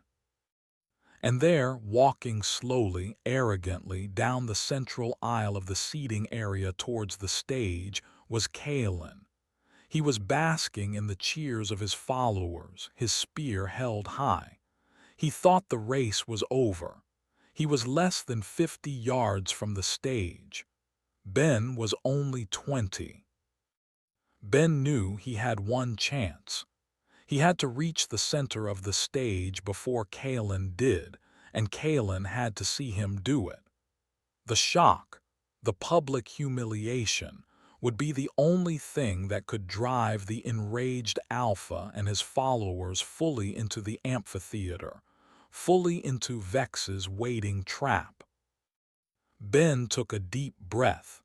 He broke from cover and sprinted onto the stage, his worn boots pounding on the concrete. He ran with every last shred of energy he possessed. The crowd saw him first. Their cheers faltered, turning into confused shouts. Kalen heard the change in the noise and looked up. His eyes widened in disbelief, then narrowed into slits of pure, incandescent fury. He saw Ben, a figure he thought was trapped in a moat, sprinting for the finish line. Kalen roared, a sound of pure, primal rage and charged. He leaped over the low barrier onto the stage, his powerful legs eating up the distance. It was a race of a few seconds, an eternity. Ben's lungs were on fire, his legs were numb. He focused on the faded star on the ground. He threw himself forward in a desperate, stumbling lunge. His feet landed on the star, both of them. He had made it. He collapsed to his knees, his chest heaving, completely spent. He looked up. Kalen was standing 10 feet away, his chest rising and falling like a bellows, his face a horrifying mask of disbelief and murderous rage. Ben had won. In front of the entire pride, the old man, the prey, had beaten their alpha. The public humiliation was absolute. The silence in the amphitheater was stunning, a void where cheers had been moments before. "You," Kalen breathed, his voice a low, shaking whisper of hate. He slowly, deliberately, drew the massive leaf spring spear from the sheath on his back. "You will die for this." He took a step forward. The pride, seeing their leader's intent, began to surge down the aisles, pouring into the lower levels of the amphitheater, their bloodlust ignited by their leader's shame. They were all coming. They were all entering the bowl. Ben stayed on his knees, unable to move, his head bowed. He had done it. He had won the race and delivered the lambs to the slaughter. He heard a faint, almost inaudible hiss from the shadows of the tiered seating, a sound like a rope being pulled taut through a rusty pulley. The trap was sprung. Chapter 19. The Bowl of Silence. The hiss was the first sound in a symphony of deadly clockwork. It was followed by a deep, resonant thunk as a massive, counterweighted deadfall, a log the size of a telephone pole, swung down from the top of the amphitheater and slammed into the wide entrance, completely blocking the main path out. The ground shuddered with the impact. A cloud of dust and concrete chips billowed into the air. The members of the pride who had been surging forward stopped dead, a wave of confusion and alarm rippling through them. They were sealed in. Kalen froze, his murderous advance on Ben forgotten. He spun around, his eyes wide, staring at the blocked exit. "What is this?" he roared, not at anyone in particular, but at the world. "Treachery." Before anyone could react, the next trap was sprung. From hidden crevices in the walls of the tiered seating, thin, Almost invisible wires shot out, pulled by powerful, spring-loaded mechanisms. They crisscrossed the lower half of the amphitheater, creating a deadly, impassable cat's cradle of high-tensile wire at neck and chest height. Two hunters who had been at the forefront of the charge ran right into them. They didn't even have time to scream. The wires sliced through them with a sickening, wet sound, their forward momentum turning them into gruesome casualties of their own eagerness. Panic erupted. The disciplined hunters devolved into a terrified mob. They scrambled away from the wires, trampling each other, trying to climb back up the steep stone seats. But Vex's design was meticulous. As they climbed, they triggered the next layer of the trap. Dozens of small, camouflaged panels in the floor of the seating area sprang open, releasing clouds of thick white powder, the poison from the hound carcass. It was not a gas, but a fine, clinging dust. Those who inhaled it began to cough immediately, a dry, hacking sound. Then they staggered, their eyes glazing over, their limbs refusing to obey them. They collapsed, not dead, but paralyzed, their bodies twitching. Kalen watched the devastation, his face a mask of horrified disbelief. His army, his invincible pride, was being dismantled before his eyes by an unseen enemy. He was a lion caught in a net he hadn't even known existed. "Vex," he screamed, his voice raw with hatred. He finally understood. "This is your work, you serpent." From the highest, darkest tier of the amphitheater, a figure emerged. It was Vex, flanked by a dozen of her silent colony members. She held the red emergency flare in her hand like a scepter. She looked down at the chaos, her face utterly devoid of emotion. She was a scientist observing an experiment. "You were loud," Vex's sibilant whisper carried across the amphitheater with unnatural clarity. "Now you are quiet."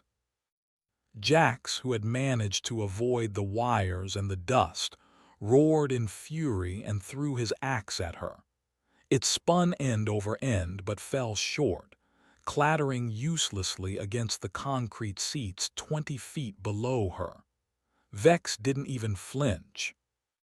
Ben was still on his knees in the center of the stage, a spectator to the massacre he had enabled. He saw Mara near the edge of the chaos. She had not panicked. She was moving cautiously, her eyes scanning everything, assessing the traps, analyzing the situation. She was trying to find a way out, a flaw in the design. She met Ben's gaze across the field of carnage, and her expression held no anger, only a cold, hard understanding. "This was your doing."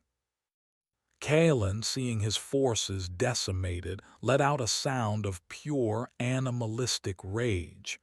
He was trapped and wounded, his pride shattered. He turned his fury on the only target he could reach, the architect of his humiliation. He turned on Ben. "This is your fault," he bellowed, charging across the stage, his massive spear leveled. "I will take your head with me to hell." Ben tried to scramble to his feet, but his body was spent. He was too slow. Kalen was a charging bull, unstoppable. This was it. This was the end. He had played his part, and now the curtain was falling. He braced for the impact, but it never came. A dark shape swung down from the backstage rigging above the stage. It was Corvan. The big man landed with a heavy thud between Ben and the charging Alpha. He held the length of heavy chain in his hands, not as a weapon, but as a shield. Kalen, surprised by the sudden appearance of the hulking clan member, tried to stop, but his momentum was too great. He ran straight into the bigger man. The impact was like two boulders colliding. Corvin grunted, giving ground, but he held his feet. Kalen stumbled back, his spear knocked aside. "The debt is paid, lion," Corvin rumbled, his voice a low growl of defiance. "The old man is under the protection of the Canopy clan. Your fight is with me now." From the wings of the stage and the high rigging, more members of the clan appeared. They were armed with crude bows and long, sharpened bamboo spears. Zia stood on the edge of the stage, her face grim. She had not abandoned him. She was honoring her side of the unspoken bargain, his life, in exchange for crippling their mutual enemy. Kalen was now trapped between the silent death of Vex's traps and the defiant stand of the Canopy clan. His eyes darted back and forth, a cornered, desperate animal. His gaze settled on Ben, the source of all his woes. With a furious scream, he disregarded Corvin and charged again, this time skirting around the big man, his focus entirely on Ben. An arrow, fired from one of the clan archers, sliced through the air and embedded itself in Kalen's thigh. He roared in pain, stumbling, but he did not stop. He was fueled by pure, obsessive hatred. He was almost on Ben. Ben fumbled at his waist, his fingers finding the hilt of the small knife he had taken from the dead hunter. It was not the one he had broken. It was the hunter's personal blade. He pulled it free. It was a pathetic defense against the massive spear. As Kalen raised his spear for the final, killing blow, a new actor entered the stage. From the side entrance to the amphitheater, a route that had been left unguarded, a small figure darted out. It was Finch. The boy was not running towards the fight. He was running towards the Primate House Plaza, towards the giant gorilla statue that stood just outside the amphitheater. He was shouting something, his voice thin and reedy in the chaos. "The food, it's here. The old world food is here." He was holding the piece of bark Ben had given him, but he was shouting the opposite of the warning. He had not understood the message, or he had not believed it. He thought Ben had been leading him to the prize all along. The remaining hunters of the pride, those who had not been killed or paralyzed, heard the boy's cry. They were trapped, dying, desperate. The promise of food, of a treasure from the past, was a powerful lure. A half-dozen of them, Jax included, turned from the fight and charged after the boy, towards the statue, towards the one part of the Primate House that Ben had never mentioned, the one place for which Vex had no traps laid. Ben watched in horror as his desperate act of mercy, his warning to Finch, was twisted into a final, fatal lure. He had tried to save the boy, and instead, he had just signed his death warrant. Chapter 20: The Last Promise. Finch ran with the desperate speed of a starving child who sees a feast. He scrambled out of the amphitheater bowl and into the wide, open plaza, his shouts about the old-world food echoing off the concrete. The handful of remaining pride hunters, led by a crazed, hopeful Jax, followed him blindly. They were a pack of wounded wolves chasing a rabbit, their desperation overriding all caution. Kalen, poised to kill Ben, hesitated. The arrow in his thigh had hobbled him, and Corvin stood between them, a stoic, immovable mountain. He saw his remaining warriors, his last vestiges of power, chasing after a child's fantasy. With a guttural roar of frustration, he made a choice. He could not kill Ben now, not with the clan protecting him, but he could not let his last soldiers get away. He limped after them, bellowing for them to come back to maintain discipline. The stage was suddenly quiet. The chaos had moved, chasing Finch across the plaza. Ben was on his feet, his small knife clutched in his hand. Corvan stood beside him, breathing heavily. Zia and her archers held their positions, watching the retreating pride. In the amphitheater, the silence was eerie. The dead lay where they had fallen. The paralyzed twitched and moaned, their bodies dusted in white. From her perch, Vex watched the proceedings with a cold, detached satisfaction. Her web had worked. The pride was broken. She had what she wanted. Without a word, she and her colony faded back into the shadows and were gone. The battle was over. The massacre was complete. Ben looked at Zia. "Finch," he said, his voice a ragged whisper. He didn't understand. "I have to." "Go," Zia said, her face grim. "Your path has been a crooked one, Ben Carter. See it to its end." She gave a sharp whistle and her clan members lowered their weapons.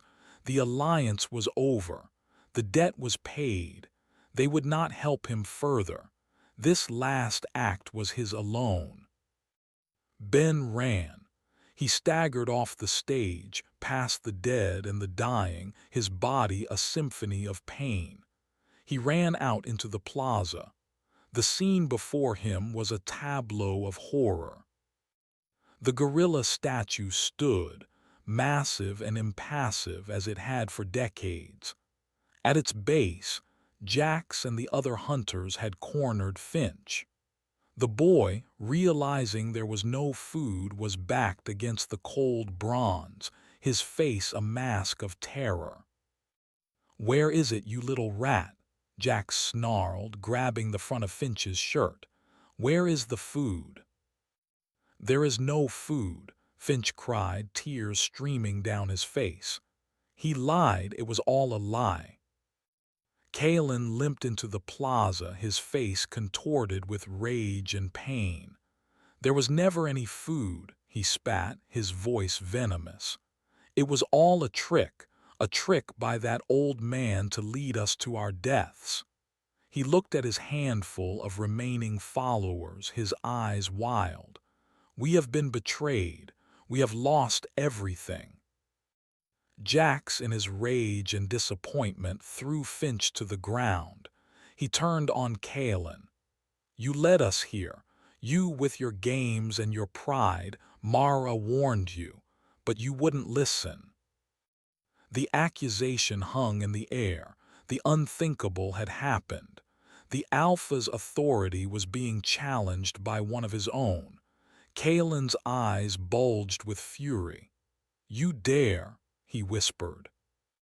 "I dare," Jax shouted, his fear consumed by his rage. He raised his axe. "The pride is broken because of you. You are not fit to lead." He charged his Alpha. Kalen, despite his wound, met the charge with a roar. It was a clumsy, desperate fight between two broken men, spear against axe. It was the death rattle of the pride. Ben ignored them.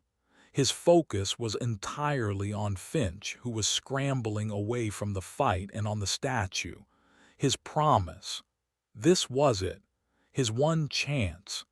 He ran towards the base of the statue, fumbling with the strap of his canvas bag. He reached the bronze plaque, the spot where he and Sarah had stood so long ago. "Right here, Benny," her voice echoed in his memory. "This big lug will keep me safe." He pulled the urn from his bag. It was a simple, heavy box. He knelt, his knees cracking on the hard pavement, and placed the urn gently at the base of the statue, his fingers brushing against the cold bronze. He bowed his head, a wave of profound, soul-crushing grief and relief washing over him. It was done. After all the death, all the horror, all the terrible choices, it was done. "I kept my promise, Sarah," he whispered, his voice choked with emotion. "I'm here, rest now." A sharp cry of pain made him look up. The fight was over. Kalen stood over Jax, the younger man's axe buried in the Alpha's shoulder. Kalen's spear was run through Jax's chest. They had killed each other. The last of the pride, the few remaining hunters, looked at their dead leaders, their faces blank with shock. Their world had ended. Without a leader, without purpose, they simply turned and stumbled away, scattering into the broken zoo, no longer a pride, just lost men. Ben was alone in the plaza, kneeling before the statue. The silence that descended was absolute. He had done it. He had survived. He had kept his promise. He felt a hand on his shoulder. He looked up. It was Mara. She had appeared as silently as a ghost. Her face was streaked with grime, her spear held loosely in her hand. There was no threat in her eyes, only a deep, profound weariness. "It is over," she said, her voice flat. "The pride is dead." "What will you do now?" Ben asked. "Survive," she replied simply. "The way I always have, find a new balance." She looked at the urn at his feet. "You have paid a high price for your promise, old man." "Yes," Ben said, his voice heavy. "I have." He looked at his reflection in the polished bronze of the plaque. He saw a stranger, an old man, haggard and filthy, his face a road map of pain and exhaustion. But it was the eyes that were different. The quiet groundskeeper was gone forever. In his place was someone harder, someone who had bargained with monsters and led men to their deaths. He had come to this zoo to bury a memory, but instead, the zoo had buried the man he used to be. He stood up, leaving the urn where it was, safe under the watch of the great silverback. He turned his back on the statue, on his past. He did not know where he would go now. He did not know who he was. But as the pale sun began to break through the clouds for the first time, casting long shadows across the silent, empty plaza, he knew one thing with a chilling certainty. He had survived, and in this world, that was the only victory that mattered. Chapter 21: The Unsettled Dust. The silence in the plaza was a thick, heavy blanket, punctuated only by the distant rumble of the waterfall and the low, pained moans of the paralyzed hunters in the amphitheater. The immediate violence was over, but peace felt a million miles away. Ben stood, his body trembling with adrenaline and exhaustion, staring at the urn at the base of the statue. He had done it. The thought brought no triumph, only a hollow ache. Mara was the first to move. She methodically stripped the usable gear from the bodies of Kalen and Jax, knives, water skins, cordage. It was not desecration. It was the practical, unsentimental work of a survivor. "Waste not," she murmured, more to herself than to him. She tossed a full water skin to Ben. He caught it, his reflexes clumsy. "The board is clear," she said, her eyes sweeping over the empty plaza. "Now a new game begins." "What game?" Ben asked, his voice rough. "The one for everything that's left," Mara replied, her gaze drifting towards the distant woods where Vex and her colony had vanished. "Vex won today. She broke the pride with your help. She will not stop there. She will want the water. She will want the high ground. She will want it all. Ben looked at the small community of lost hunters stumbling away into the zoo. He looked towards the aviary where the Canopy clan was assessing their damage. He looked at the amphitheater, a tomb for a tribe that had ruled through fear. He had been a catalyst, a bomb thrown into the center of this fragile ecosystem. He couldn't just walk away from the crater. His promise to Sarah was kept, but a new, unspoken one had taken its place. A promise to the living. "I'm not leaving," Ben said, the decision solidifying as he spoke the words. Mara nodded slowly as if she had expected this. "Good, I hunt better with a partner." They were not friends. They were not allies. They were two solitary, practical pieces on the board who recognized the value of the other. It was the beginning of a new faction, born not of blood or loyalty, but of mutual necessity. Their first move was to warn Zia. The waterfall that had saved the clan had also made them the most valuable target in the zoo. They made their way back, skirting the amphitheater. As they passed, Ben averted his eyes from the paralyzed hunters. He could not afford to feel pity for them. That part of him was gone.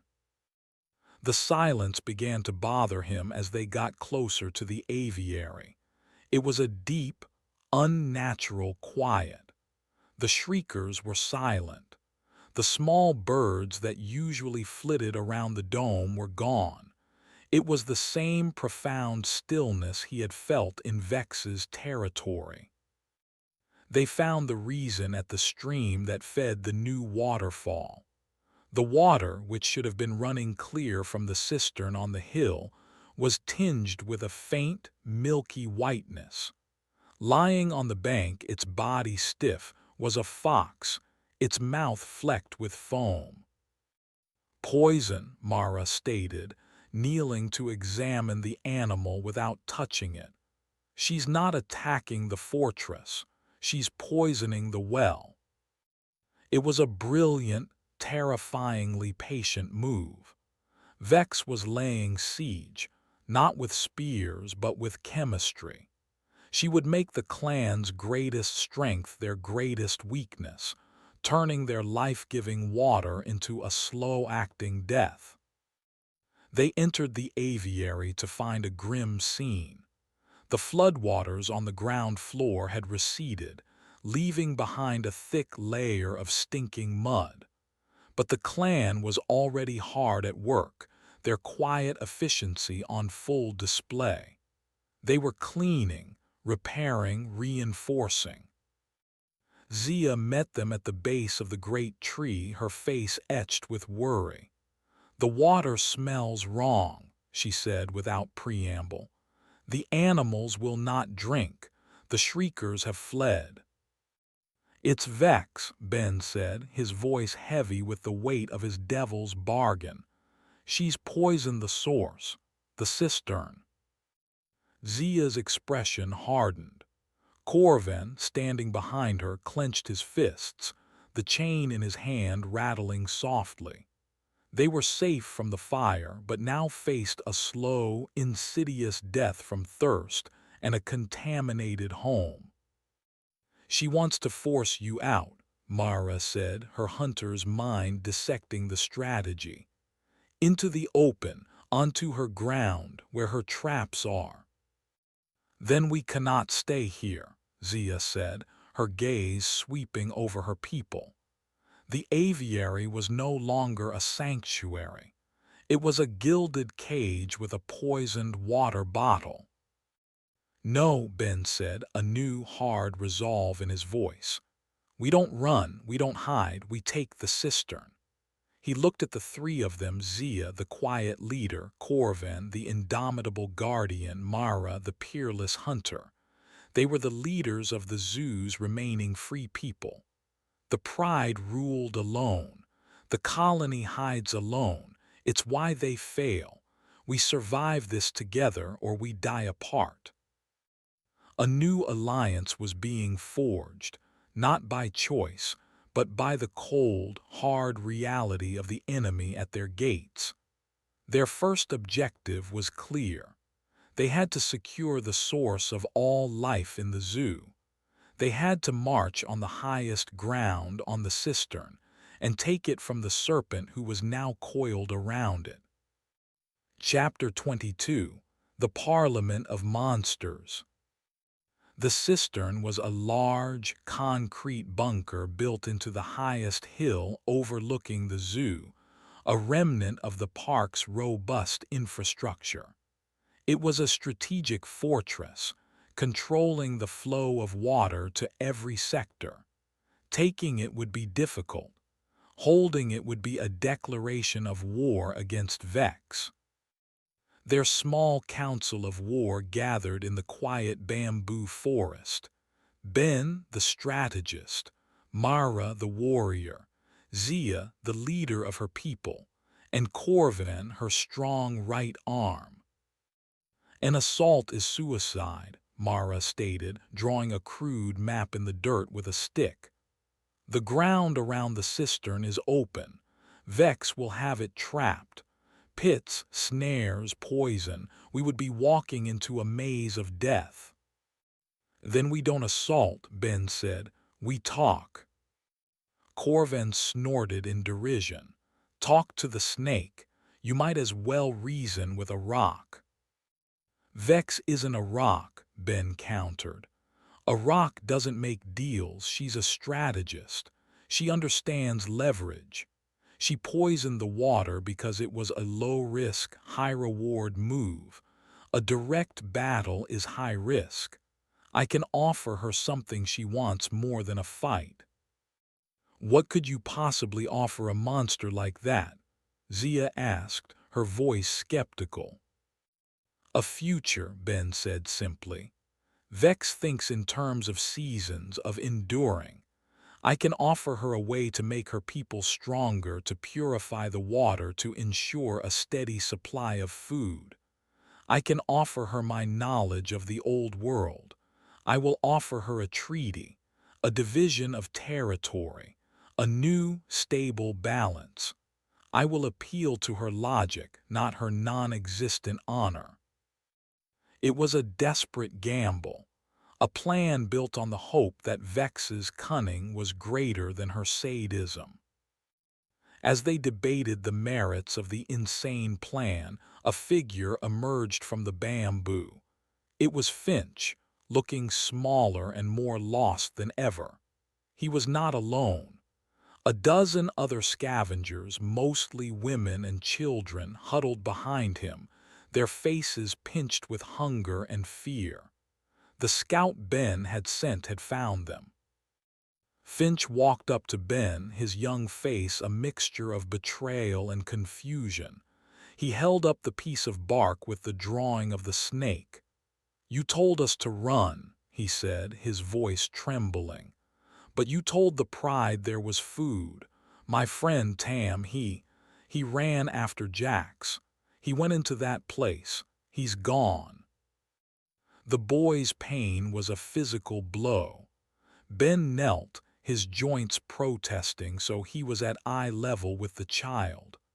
"I know, Finch, I am sorry, my warning. It was twisted.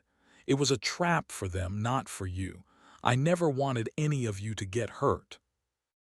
"Everyone gets hurt," Finch said, a bitter, adult wisdom in his child's voice. "What now, old world? Is it over? Was it worth it?" The question hung in the air, a judgment on all of Ben's terrible choices. He looked at the faces of the scavengers, the forgotten people caught in the wars of kings and queens. His treaty with Vex wasn't just about the clan anymore.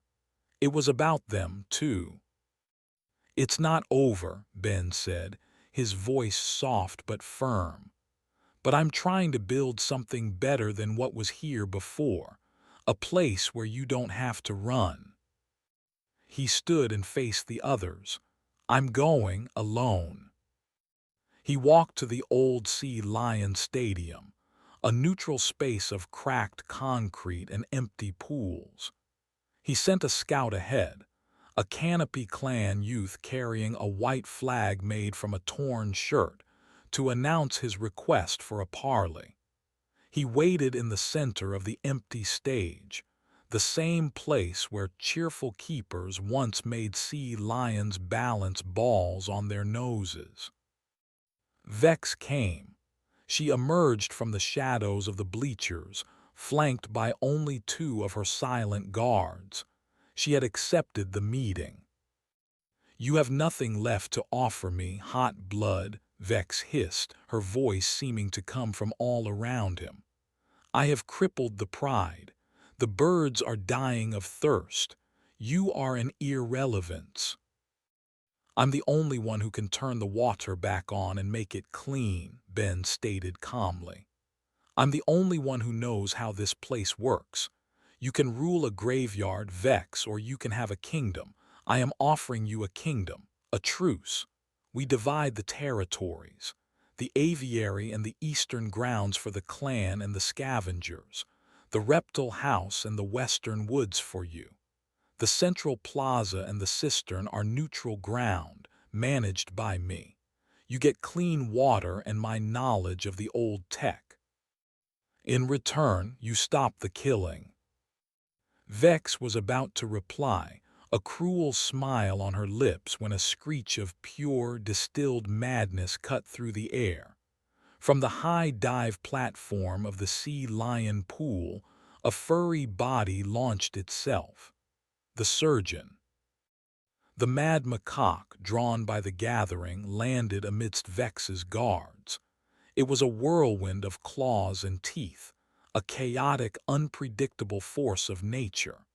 One guard went down, his throat torn open by a shard of glass wielded by the primate. The other guard hesitated, terrified. Vex, seeing her own life in danger, did something that revealed her true nature. She shoved her remaining guard towards the screeching macaque, using him as a living shield, and turned to flee.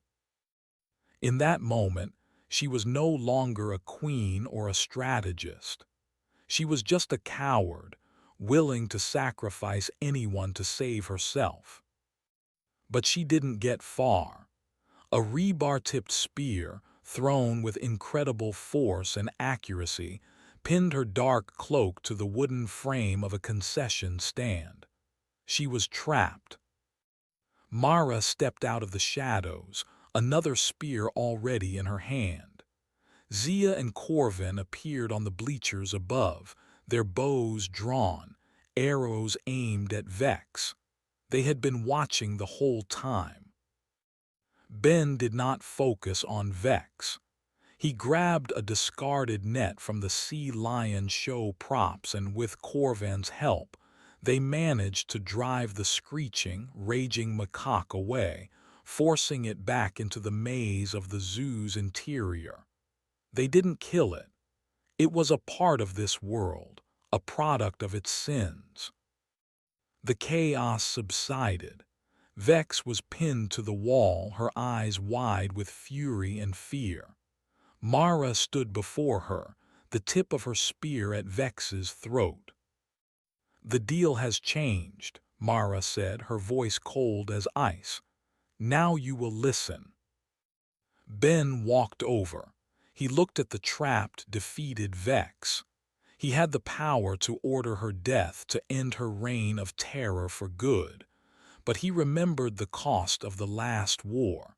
He remembered David's ID card. More killing was not the answer. "No," he said to Mara, "the deal stands, but now it's not a request, it's a decree." He looked Vex in the eye. "The killing stops. The balance begins now. We all live here or we all die here, your choice." Vex stared at him, her serpent's mind calculating, processing her defeat, the betrayal of her own ethos. She saw the new power dynamic before her, the hunter, the bird queen, the giant, and the old man who commanded them all. She nodded once, a curt, hateful gesture of acceptance. The war was over. Chapter 23. The Keeper. 6 months later. The pale autumn sun cast a gentle, golden light over the zoo. The oppressive silence of the past was gone, replaced by the sounds of life. The rhythmic chop of an axe, the distant laughter of children, the steady rumble of the waterfall. A new kind of balance had been settled, a tense but stable peace born from the ashes of the pride. The Canopy clan, with the scavengers now living under their protection, had turned the aviary and the eastern grounds into a thriving, fortified settlement. They grew gardens on the rooftops, watered by a system of clean, purified water that Ben had engineered from the old irrigation network. Vex and her colony kept to their western woods, a silent, watchful presence. The truce held. Vex, a creature of pure pragmatism, understood that the new alliance was too strong to break. Ben had provided her with a schematic for a simple charcoal water filter, a gesture of goodwill that was also a subtle reminder of who held the knowledge, who held the keys to this new world. Borders were respected. The killing had stopped. Mara was the settlement's warden. She led a small, disciplined team of hunters, including a few of the more stable survivors of the Pride, who had traded their allegiance for a place in this new society. They patrolled the borders, provided meat, and kept the peace. Her word was law in matters of security. And Ben was the keeper. He no longer lived in the past. He was a man of the present, his mind consumed with the practical problems of survival and reconstruction. He was the engineer, the strategist, the teacher, the judge. He showed them how to reinforce structures, how to harness solar power from the old panels on the admin building roof, how to read the old world schematics. He was the living memory of the world that was, and the architect of the world that was becoming. He stood on the high walkway of the service bridge connecting the clinic and the aviary, his favorite vantage point. He watched the community below. He saw Corvin teaching a group of young boys how to fletch arrows. He saw Finch, no longer a lost, haunted child but a confident apprentice, directing a work crew clearing out the old food court. Finch looked up and saw him, raising a hand in greeting. Ben smiled and waved back. The boy had forgiven him, had come to understand the terrible necessity of his actions. He was a symbol of the future Ben was trying to build. His promise to Sarah felt like it was from another man's life. The urn still rested at the base of the gorilla statue, a quiet, solitary monument in a part of the zoo he rarely visited. He had gone there once, a month after the battle, just to see it. It was safe, untouched.